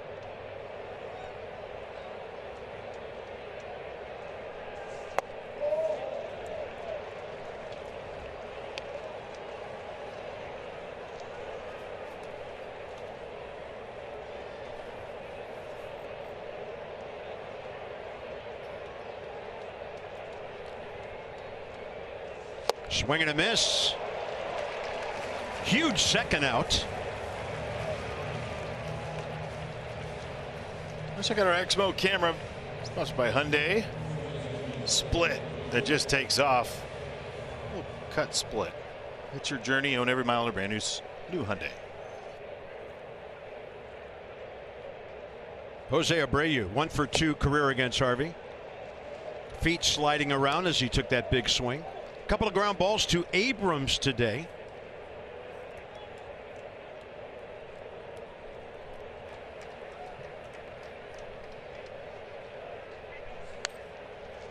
And probably his best rip of the series right there.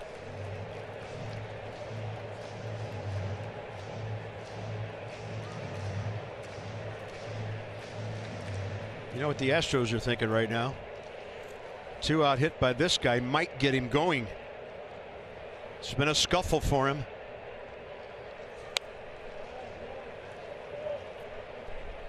And just that swing right there. I mean, just different than the one before that you were talking about. Best swing of the day, and then that one more defensive.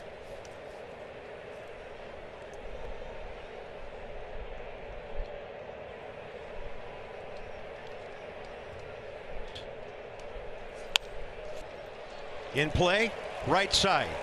Abreu now 0 for his last 17, and on the year, 4 for 58.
The Dodgers are coming to D.C. April 23rd through the 25th. Join us in celebrating Japanese Heritage Day on April 23rd. Visit nats.com/Japanese to get your tickets today.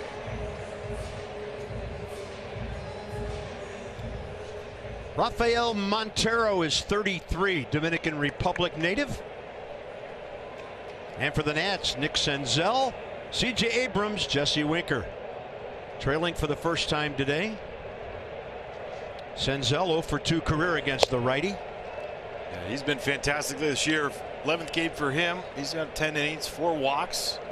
Good for 11%. Only 5 strikeouts, but 0.9 whip. 4-seamer, changeup, sinker, slider. Righties are going to see a ton of heaters with the changeup, occasional slider, but the lefties are the ones where he starts trying to trick you a little bit more. Almost 50% off speed.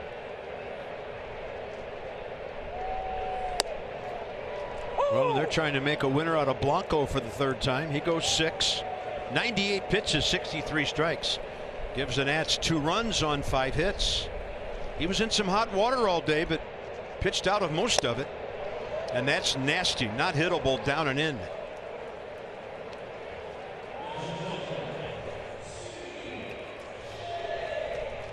There's the sinker. It just, look at the spin on that. Just takes off, and you have no idea. I mean, as a hitter, there's the shadows. You think where you see it, and it's not there anymore. CJ 1 for 3 today with his 6th homer. Back in the 1st.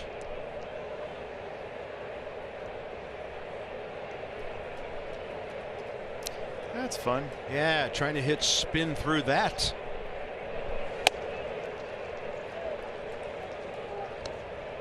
I mean, it ran 18, almost 18.5 inches.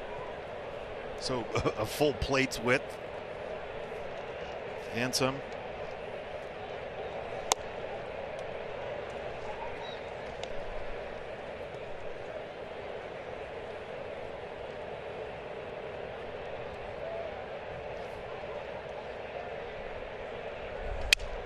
Busted bat.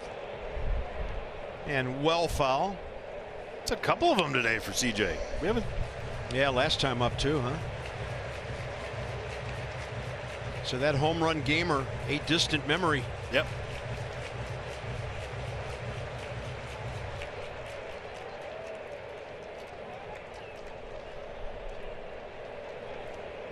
Nats got as many runs off Blanco today as he had given up in his first 3 starts.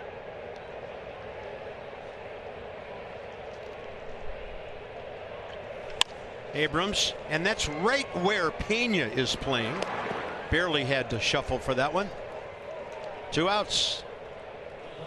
Join us for our Star Wars Blowout Weekend featuring giveaways, Friday night fireworks, and more. May 3rd through the 5th when the Nats host the Blue Jays.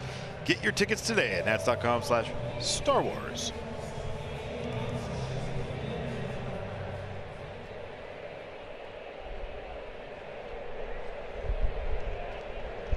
Well, Kyle has saved the universe 7 times this year. It's well played.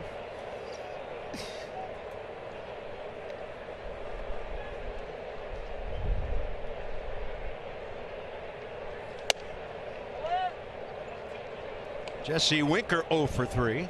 Strikeout, hard line drive to first, and a fly ball to left.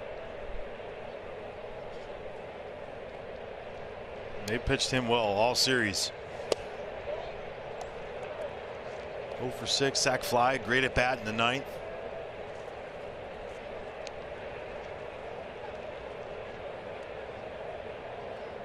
Does the eye black help here? I mean, it looks great, so yeah, for sure it does. Look good, play good? Absolutely. Hit good? I don't know, I always wore it, so I didn't. If I didn't wear it. There's a picture of you down in the tunnel that I see every day. A lot of the ex-Nats have their big pictures down there in the tunnel by the home clubhouse. Oh, Jesse Winker thought it was high. Timeout, Jesse says. You've got the eye black. Your helmet looks like it just came from a toxic waste dump somewhere. Houston Astros legend Craig Biggio was my favorite player growing up. That was a dirty helmet. Grimy. Still the coolest thing, being able to play against him.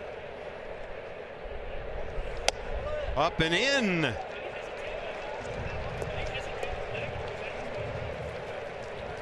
A bit of a discussion as Jesse heads down to first, and that'll be his 10th walk. He just asked about the hesitation right there by Rafael Montero. Everything's legal about it. Sometimes you get so locked in a game when a guy does something so different. You think he's cheating. Nets need a breakthrough hit from Lane Thomas right now. I mean, it seems like every at bat they paint him early in the count. Yeah, and after his second at bat, 2 sliders that he ended on, it's 1 for 21 against righty sliders this year for Lane Thomas already.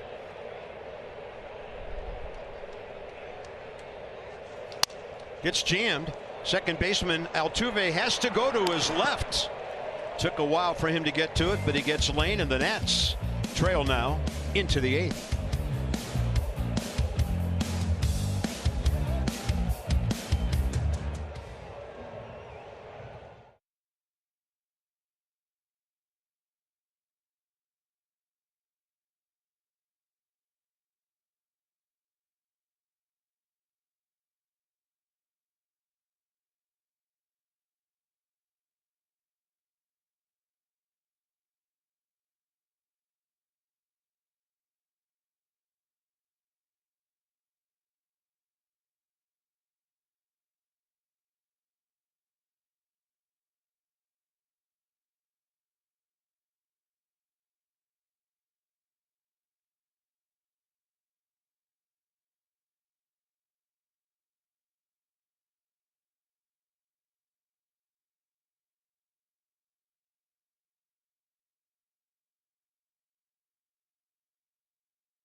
Late game magic as they're looking for a comeback against the Astros here today. But first, it's time for an MLB update brought to you by PNC Bank. Brilliantly boring since 1865. Ellie De La Cruz, after a sparkling start to his rookie campaign last year, had a rough last couple months of the 2023 season, but he's gotten off to a great start to 2024.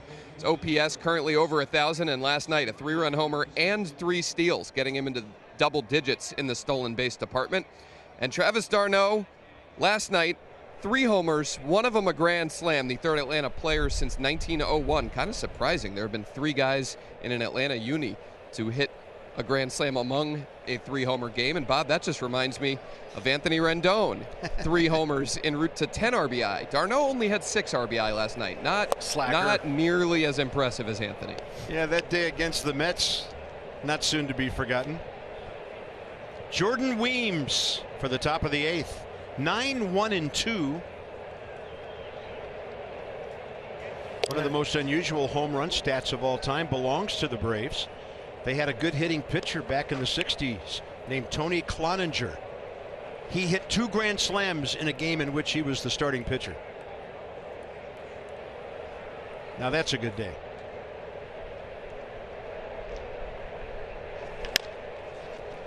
Left side cut off by Senzel.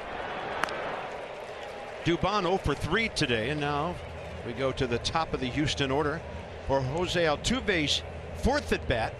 And in the series, the Nats have actually pitched him well. He's 2 for 8. No, the thing with Jordan Williams too, this is the first time we've seen him since Oakland. Right? He had the whole series off in LA, 3 in a row in Oakland. So he should be fresh by now, forcing fastball, slider, curveball, changeup, and changeup, kind of more for show. Change is more split. But that's been a huge, huge pitch for him. Just strike 1.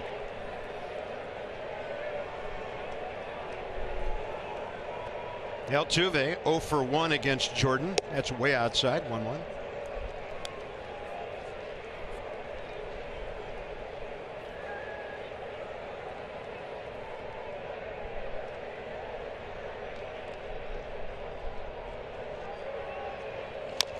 Had him reaching. Good pitch. 1 ball, 2 strikes. Just incredible for Jose Altuve. I mean, just 5'7", just slider off the plate away, and he's still able to get a piece of it. Like, there's no way he could reach that. Oh yeah, whole career. Yeah, he has amazing plate coverage. That's a rope right at Jesse Winker. That ball might have been doing a little knuckling. Looked like it had a bit of a change of direction right at the end there.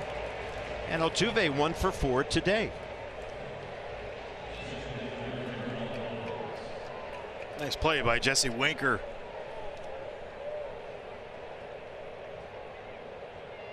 Yordan Alvarez 2 for 3. And he got them going on their 2-run rally to last inning with that leadoff hit against Robert Garcia.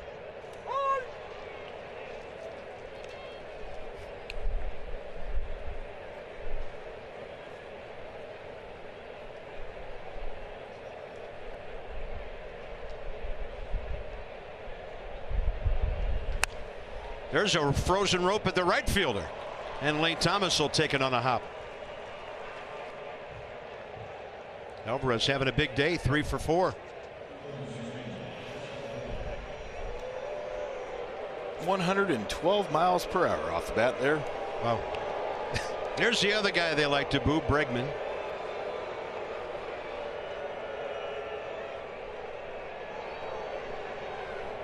Alex 0 for 1 career against Weems. And the good heater right in there.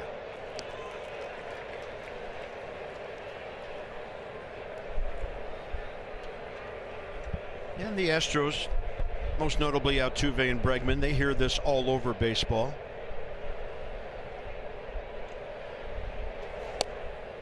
As they should. Baseball fans have a long memory.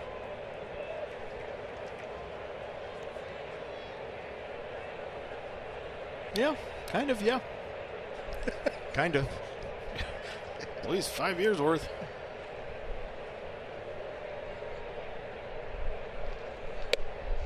Up and away 2-1.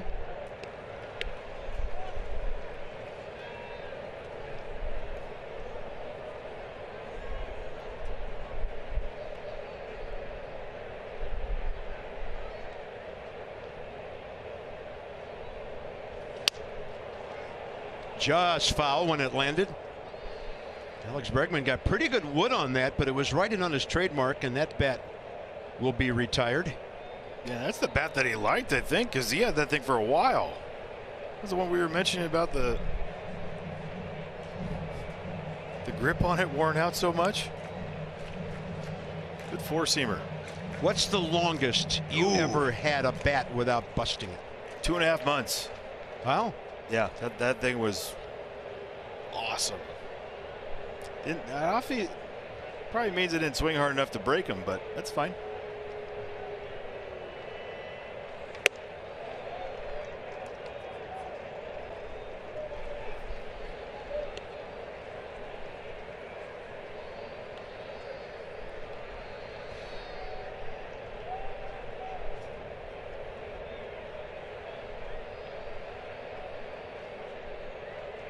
Runner goes.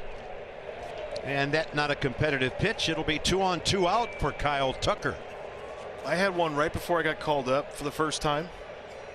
They used for 3 weeks. First game in the big leagues, 3 knocks with it, and I'm like, yeah, you got to keep this thing going. You went 3 Brandon Webb your first day. Next day, second at bat, just that thing blew up like no other, and I didn't even realize until the very end. Like, I don't have my first. Like, it was not even salvageable to like put together. There were so many pieces to it. So guys tend to keep that first bat they ever had in the big leagues? A lot of guys will. Kyle Tucker 1 for 3, the RBI to left on a solid single last time.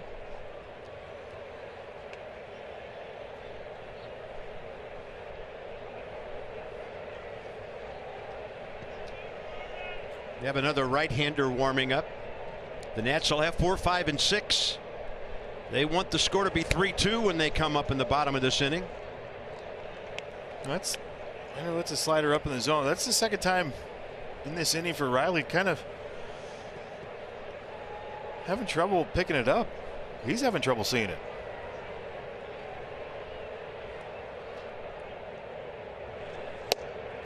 In there, 1-1. That's why I always say it's like it's not only tough for the hitter, you know, and everything, but the catcher, but the infielders, all coming out of the shadows trying to figure out where it is. The spin.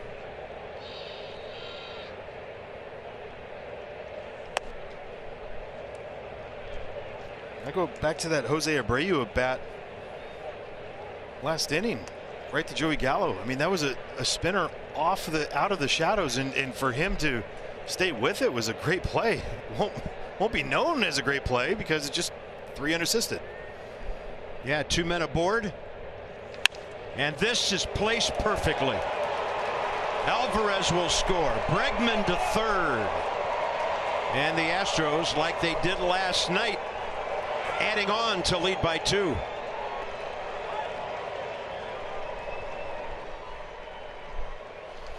Well, fastball gets a lot of the plate.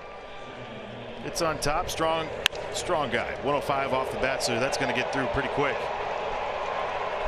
Backside running right by Bregman.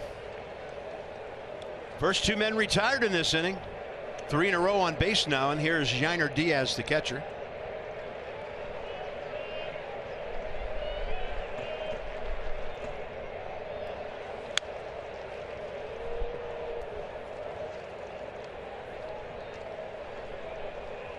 Something about Trevor Williams. Another strong start, and then the bullpen fails behind him. Happened to the tune of 4 runs in Oakland on Sunday.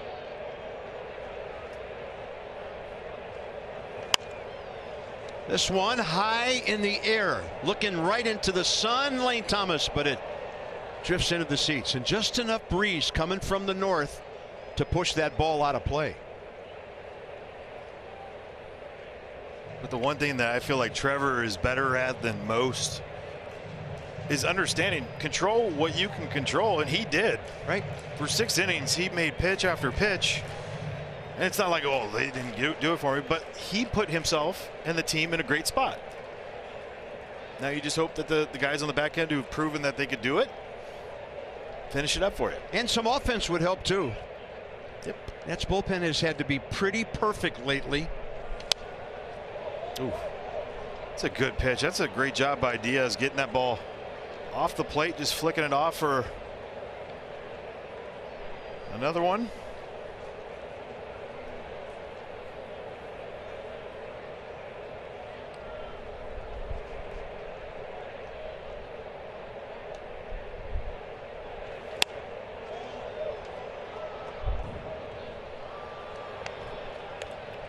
Well, high fly balls are really going to be affected now because up here at altitude we can really feel the breeze coming in.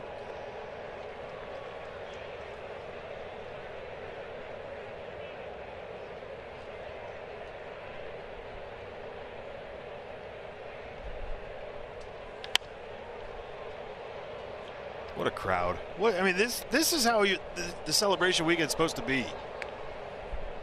Sun-drenched day.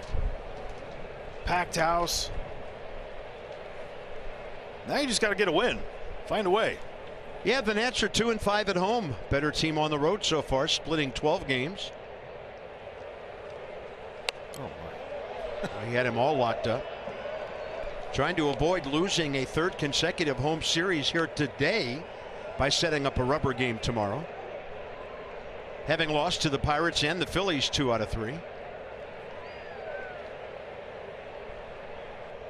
Quite a battle here. They've got Weems way up into the 20s on the pitch count. Good look over there. 4 for 4. Kyle Tucker stealing bases this year. And with a runner at third, they have constantly turned runners loose at first.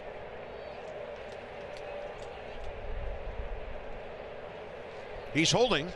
Swing and a miss. Jordan Weems staying in the battle. But they pick up a run on the Tucker base hit. Luis Garcia looking for his first base hit of the day. And now Houston leads by 2.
By Radley Acura.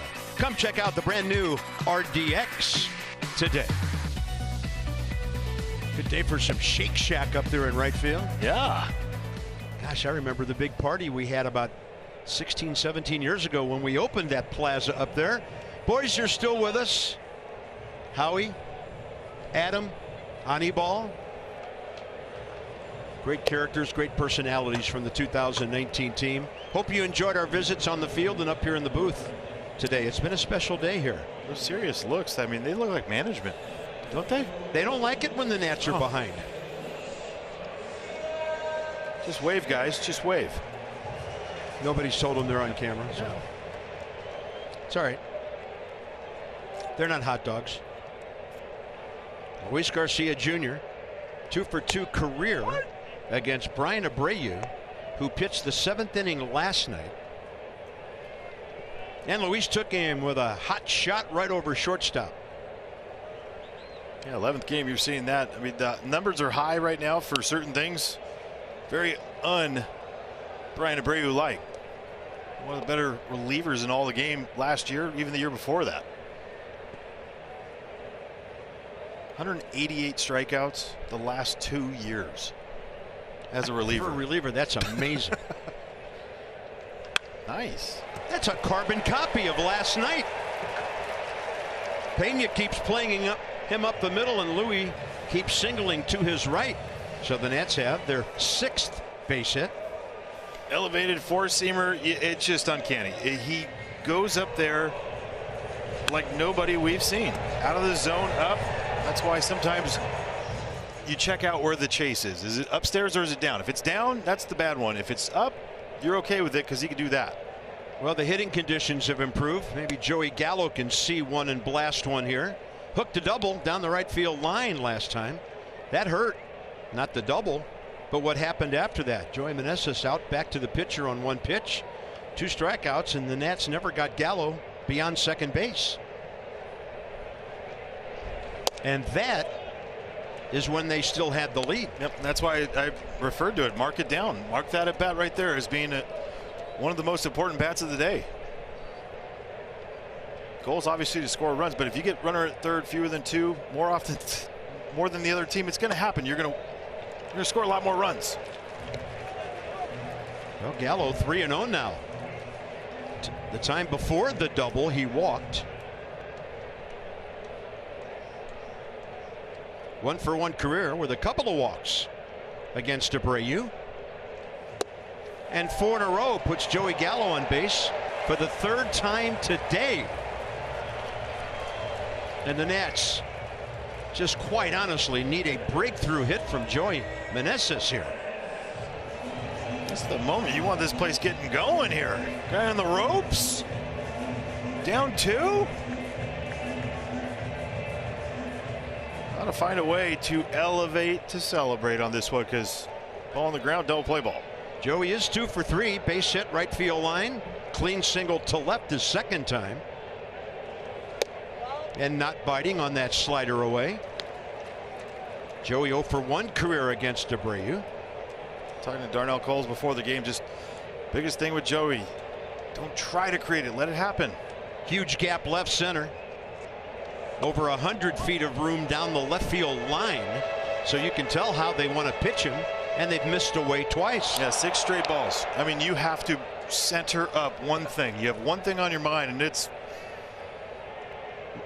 fair or foul, bomb. Can't let him spit the bit here. All the pressure's on Abreu at the moment. And Joey was all over that one, straight back and went.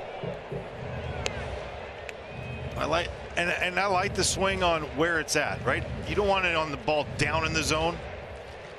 Right, that's a ground ball double play waiting to happen. That ball, you're going to do damage on.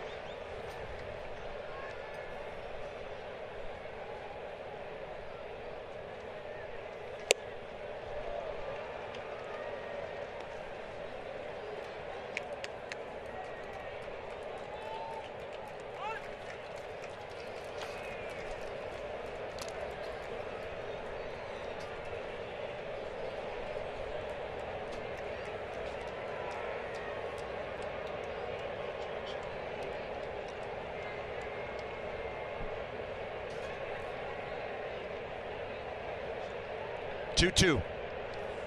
1 out.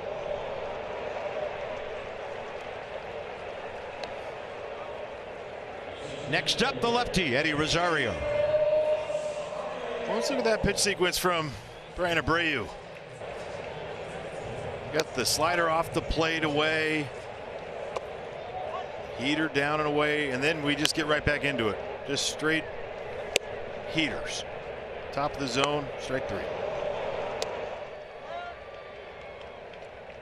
Rosario a walk, fly ball to center, and a strikeout. Abreu got him out last night. Rosario 0 for 4 against the right-hander.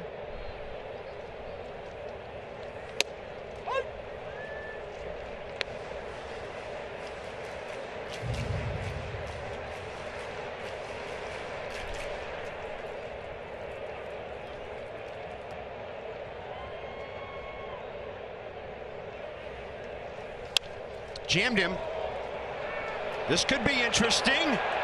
And Pena dropped it, but there's a force at third.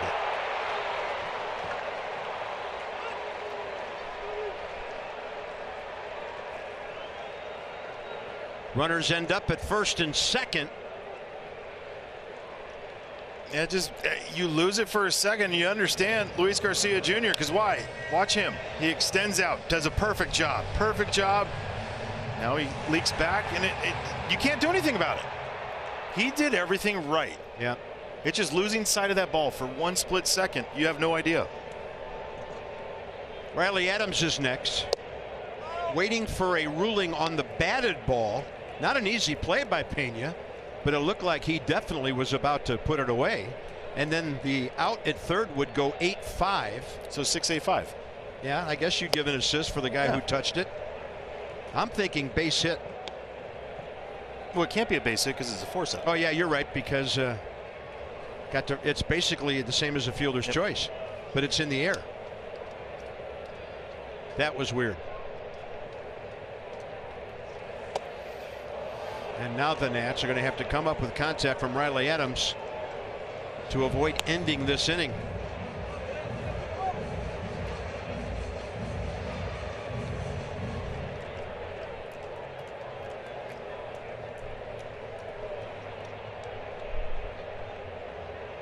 One ball, two strikes. Foul tip. It's in Diaz mitt. And the Nats continue to get runners aboard. And now they have stranded 9 today in this 3-2 game.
Is presented by authority of the Washington Nationals Baseball Club and may not be reproduced or retransmitted in any form. The accounts and descriptions of this game may not be disseminated without the express written consent of the Washington Nationals.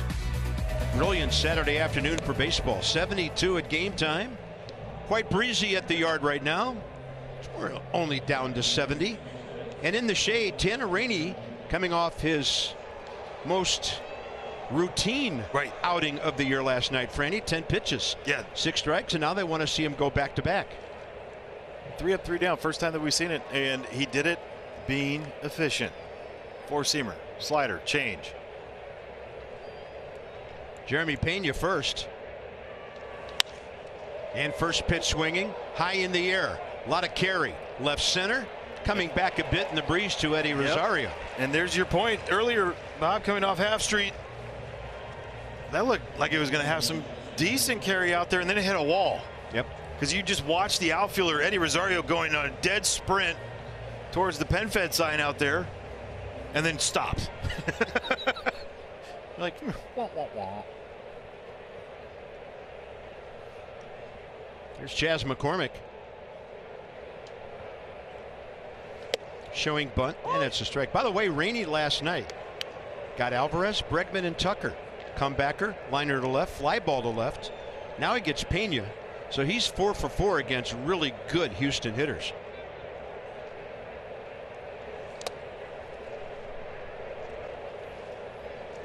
In the bottom of the 9th, the Nationals will have Senzel, Abrams, and Winker.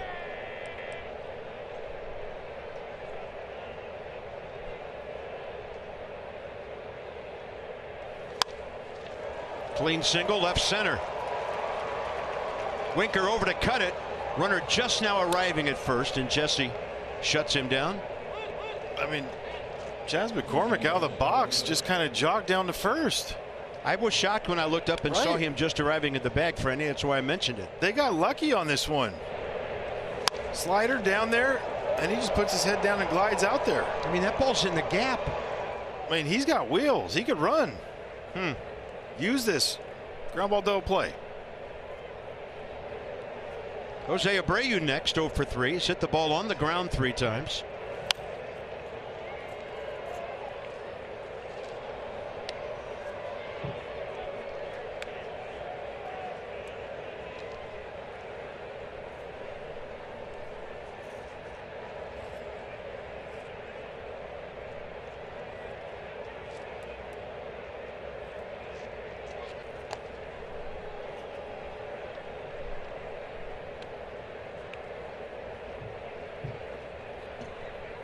And Abreu career 2 for 2 against Tanner Rainey.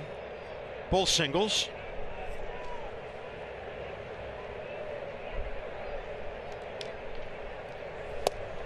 Oof, good Bradley pitch. Adams trying to frame it up. It didn't need to frame it. It was a strike. Yes. How do you miss that in the 9th inning? Or the 8th or the 7th? It's the Riley factor, right? Like, Riley's a bigger catcher. He was set up in the zone, and he might have blocked him out of the way, and that's not because he's at fault. It's just 1-2 now.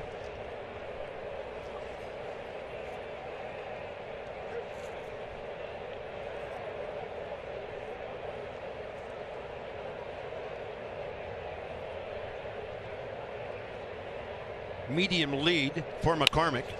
Base hit. Maybe. Oh, maybe not. But the ball comes out. Amazing range as Luis Garcia got himself into center field. Well, look at this, staying with it and giving off a good throw. And I think CJ just a little bit late. Like, this is an easy one to do that. And what is that? That is, you think you're going to go get it, and then you see your guy out of the last second where he's at on the jump that he has, and you're just trying to find the base. Well, Jose Abreu gets his first hit in 18 at-bats with that happening. And now we see an error on the board. Are they going to charge CJ for not catching that ball? That's a little harsh, in my opinion. That's awful. On a play like that. That's awful. No. Yeah, that's no. That would be a tough way to give your own shortstop his first error of the year. Lane Thomas getting behind this one. He's just daring McCormick to go to third. And maybe the bounce gets him in under. Nick Senzel pointing to the first base dugout.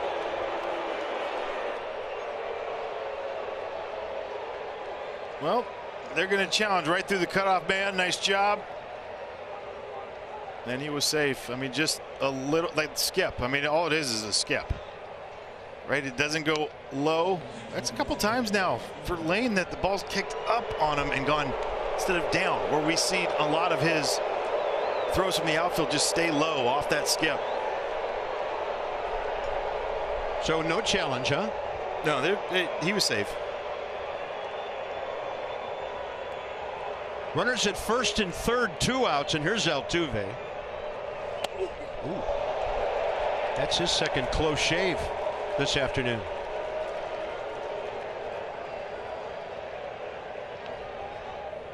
Well, 5 o'clock shadows makes sense.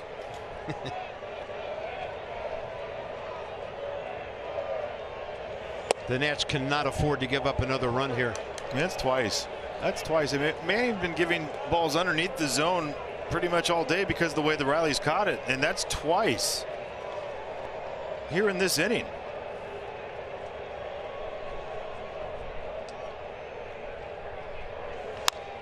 Left side, Senzel's got to back up, but he's got a short way to go, and that'll do it. Ryan Presley has been warming up in their bullpen. Hader last night, and today the hard-throwing right-hander. 9-1-2 coming up.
This summer, kicking off June 7th with Flow Riders. Stick around after the game.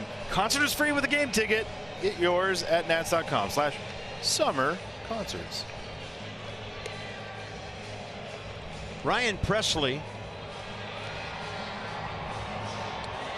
gave up a hit, had a strikeout, pitched a scoreless 8th last night. But he's obviously a guy who's done a lot of closing in his big league career, and he's pretty much been the guy around Houston for the last couple of years before they got Josh Hader. Yeah, ever since 2018, he's got saves 2, 3, 12, 26, 31. That's not including postseason. 0 for 1 this year. Slider, curveball, four-seamer change, and the sinkers you see up there. Tops out 95-ish. Nick Senzel 0 for 1 against him. And today Nick has a base hit in 3 trips.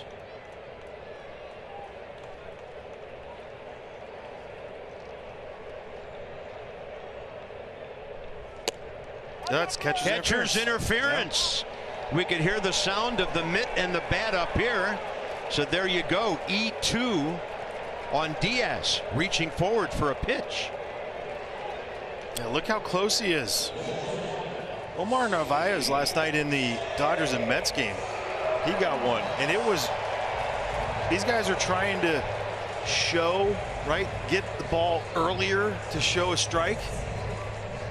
But that's why you're seeing a lot of catcher's interferences these days, because they're trying to reach out, but they're scooting up so far.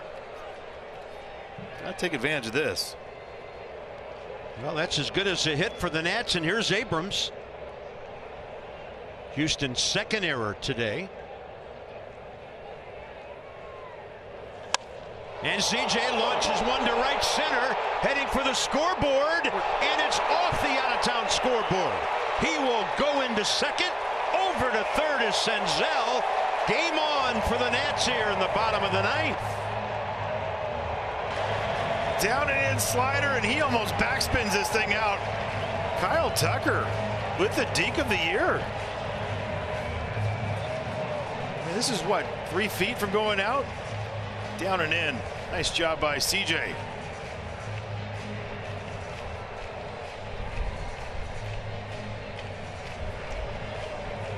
Right-handed pitcher, left-handed Jesse Winker next. Winker looking for his first career hit against Presley. CJ just did it. Why not the number 2 hitter? 13 extra base hits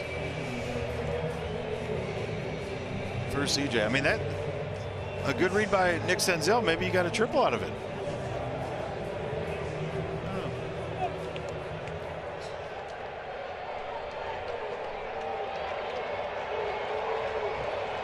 Nats down by a couple. And Jesse Winker, who doesn't mind working the count or hitting with 2 strikes, takes it in there.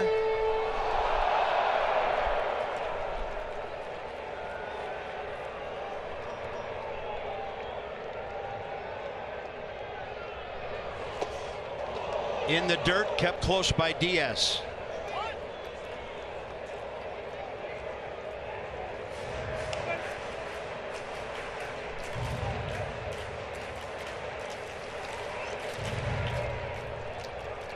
One career walk-off homer.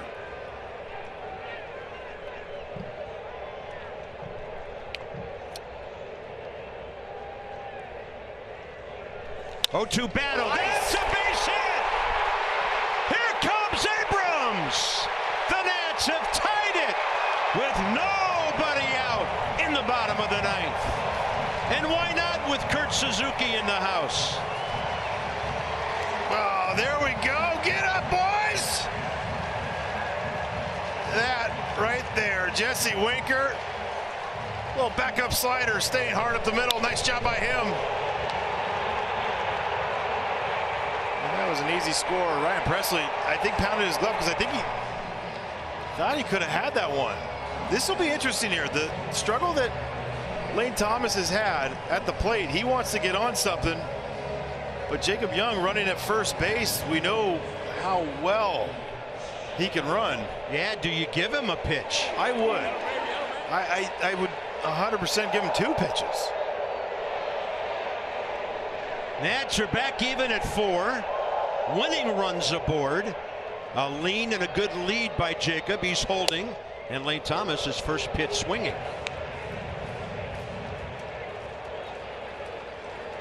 One for 2 against Ryan Presley in stealing bases. 25 of 33 in his career.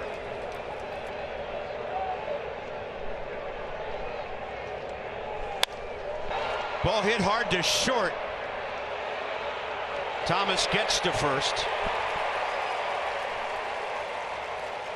Well, Lane scalded that ball. I mean, that's one heck of a play by the shortstop, Jeremy Pena, getting handcuffed on it. Lane getting a backup slider. He hits hard. Do what you're supposed to do. Nice job by Jacob Young going straight into the bat, going in hard, making sure that Jose Altuve cannot get into that throw. Little things.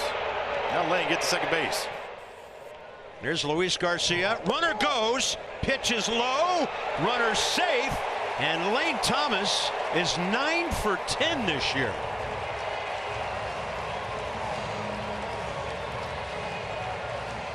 Great jump by Lane. Looks in. Slides in. Jeremy Pena gets the foot out of the way. Late. Can see where it's at, huh? Now a base hit could win it. Pena's going to keep Thomas as close as he can. But for a guy like Garcia, that opens up room on the left side. Ooh, did he get out at third on the tag? He tagged him on the back side, but his foot, did it slide in? This is a great play by Ryan Presley because it's a soft hit ball in front, right in front of you as a runner. If you have a good read, you're off on contact like this. They got to play catch. Ooh. So close. Yeah, Bregman backpedaling. Now it's up to Joey Gallo with 2 outs.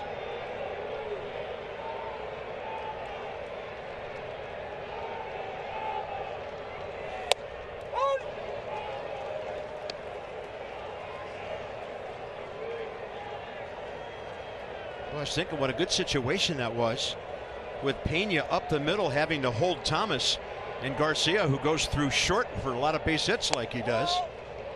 And then the comebacker, and now the count 1-1.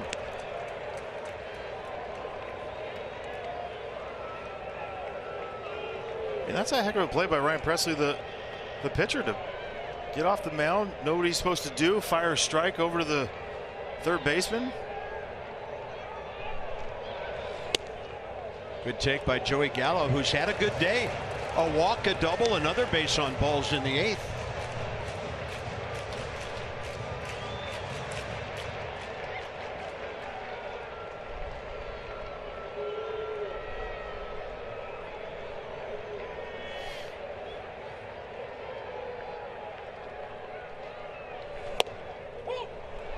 Two.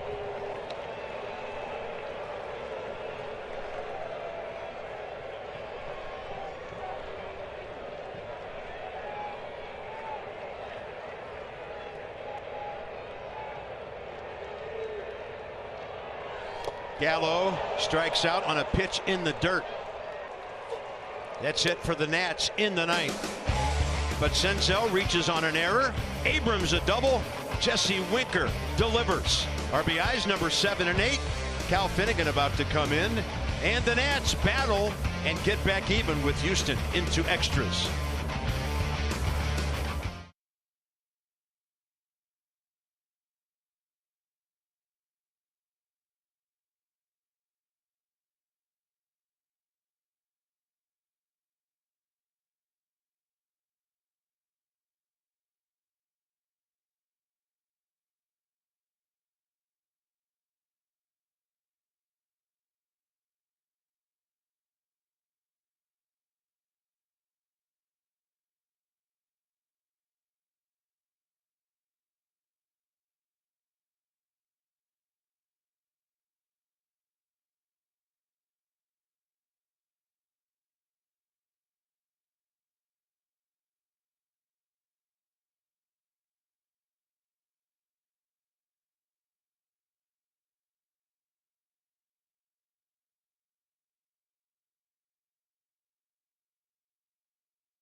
In part by Arby's. Extra innings presented by Arby's. Well, let's see who's got the meat here in the 10th inning. C.J. Abrams right in the middle of everything again with that big double after the interference call. Now Jose Altuve will be their leadoff runner at second base here in the top of the 10th. Cal Finnegan will face Alvarez, Bregman, and Tucker. You got your closer up there, and you see it with Kyle Finnegan. 10th game for him. Got the fastball. He's got the split. And what did we see in LA? Well, we saw the sweeper, and we saw the difference that it makes. Teoscar Hernandez, great example to see. Everything hard. Go to the sweeper on the front foot. Kyle Finnegan is from the Houston area, but not a whole lot of history against the Astros. He's faced only Altuve, Bregman, and McCormick. And here's Yordan Alvarez, who's had a big day. And we're going to get a mound visit here. I mean, do you consider putting this guy on and going righty-righty with Bregman? I would, just because I feel like that strongly about a guy like Yordan Alvarez. Now, here's the deal. They're going to go have this conversation. Todd Tishner, you know, he's going to go and tell Manny this is what we need.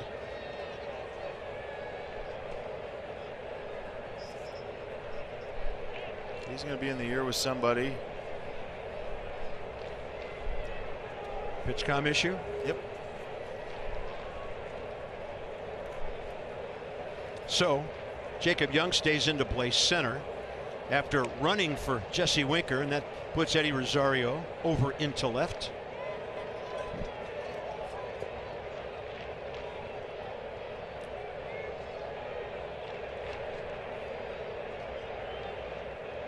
Going to pitch to him for now.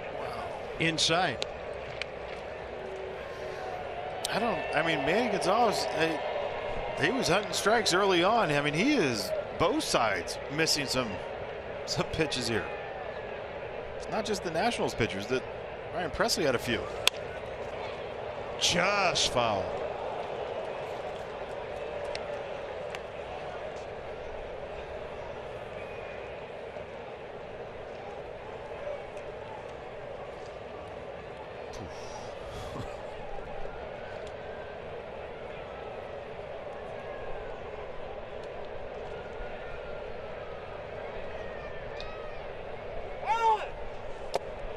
Pitch timer. Yeah.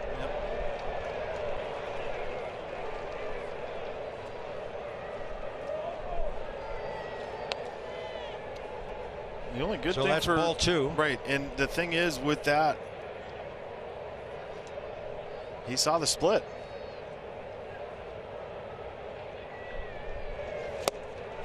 See another one? He did, and he executed just perfectly right there. Nice job by Kyle Finnegan. Oh, look at that. I mean, it is a dandy. 2 balls, 2 strikes. Abrams behind Altuve.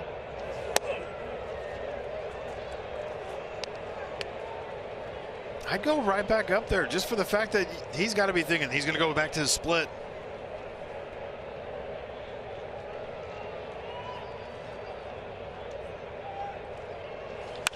Hot shot. That'll advance the runner, and it almost takes Garcia into right field with it. The ball catch him? Or he caught ball? He caught ball. He's on a streak out there. He's catching the ball. The splitter that you just don't.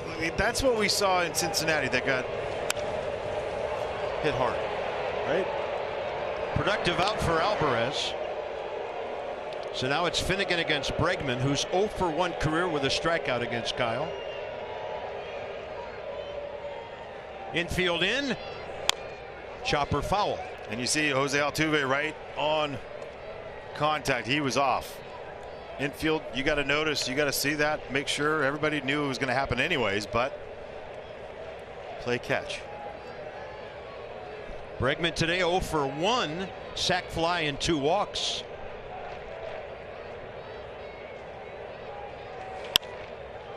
And this right field line. Lane Thomas thinking about getting behind this throw.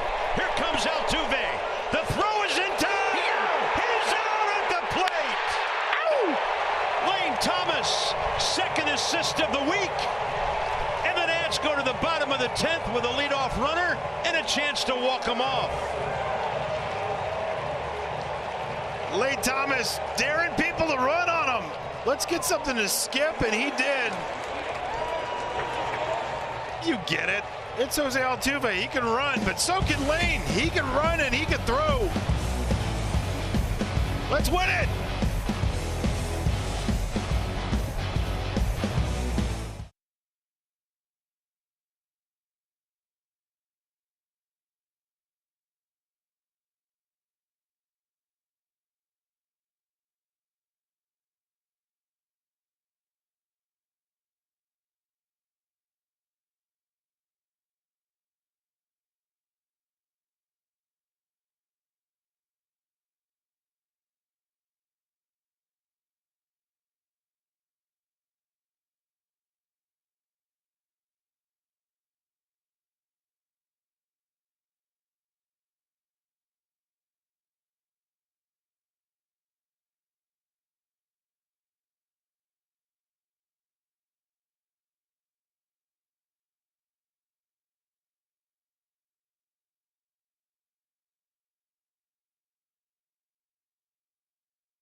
I think most people would say they would do this if they were Jose Altuve, just in general.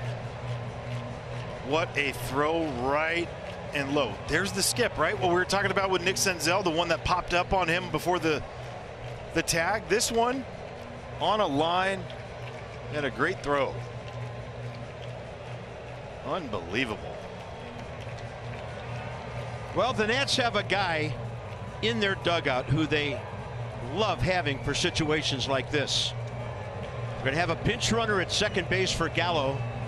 This is right-hander Seth Martinez, who comes in for Houston. And then there will be speed at second, and Joey Meneses will be the first hitter. All right, so with Seth Martinez, 10th game for him, 2.25 ERA, 12 innings, 7 strikeouts. But it's not a lot of swing and miss, right? I mean, it's 16% strikeout rate. It's not with the other guys. Sweeper, sinker, four-seamer, changeup. Yeah, and everything has got to be, you got to find a way. If you're Joey, sell out to get this guy at least in or over to third base. Nasim Nunez at second. Altuve keeping him in check. Bottom of the 10th. And Joey Meneses with a low fly ball. Right center. That's a game winner. Here comes Nunez. The Nats walk off the Astros. Listen to this crowd, Bob. Oh, doing it for the boys. The boys need to get on the field. Let's go. Dozier still has his shirt on. What is he doing? What a great win. Joey Meneses struggling a little bit towards the end of the game, and he gets one pitch, and that's delivering. Mauricio Dubon ends up catching that. What happens? Nunez over at third base. You got the winning run there. What a game. Sinker down and in. Perfect swing. We haven't seen that one in a while from Joey. Did he touch second, Bob? Because then he gets credit for the double. Well, that would be his second extra base hit all year. And the Nats come back in dramatic fashion. The 2019 champs are pretty proud of this one. And the Nats win it. Boy, that's huge. They beat Houston for only the second time in the last 8 games, regular season or World Series, in this ballpark. Dan's coming up with a very happy and fun Nats extra post game in a few minutes. C.J. Abrams, homer and a double today, in the middle of everything to get the streak to 7. First walk-off win of the year. Davies presser a little later. Dan, it's all yours. Thank you very much, Bob. Here with Joey Meneses, who walked it off for the Nationals in the bottom of the 10th inning. Joey, you've been trying to get things going offensively over the last couple of weeks. What is the significance of this moment for you?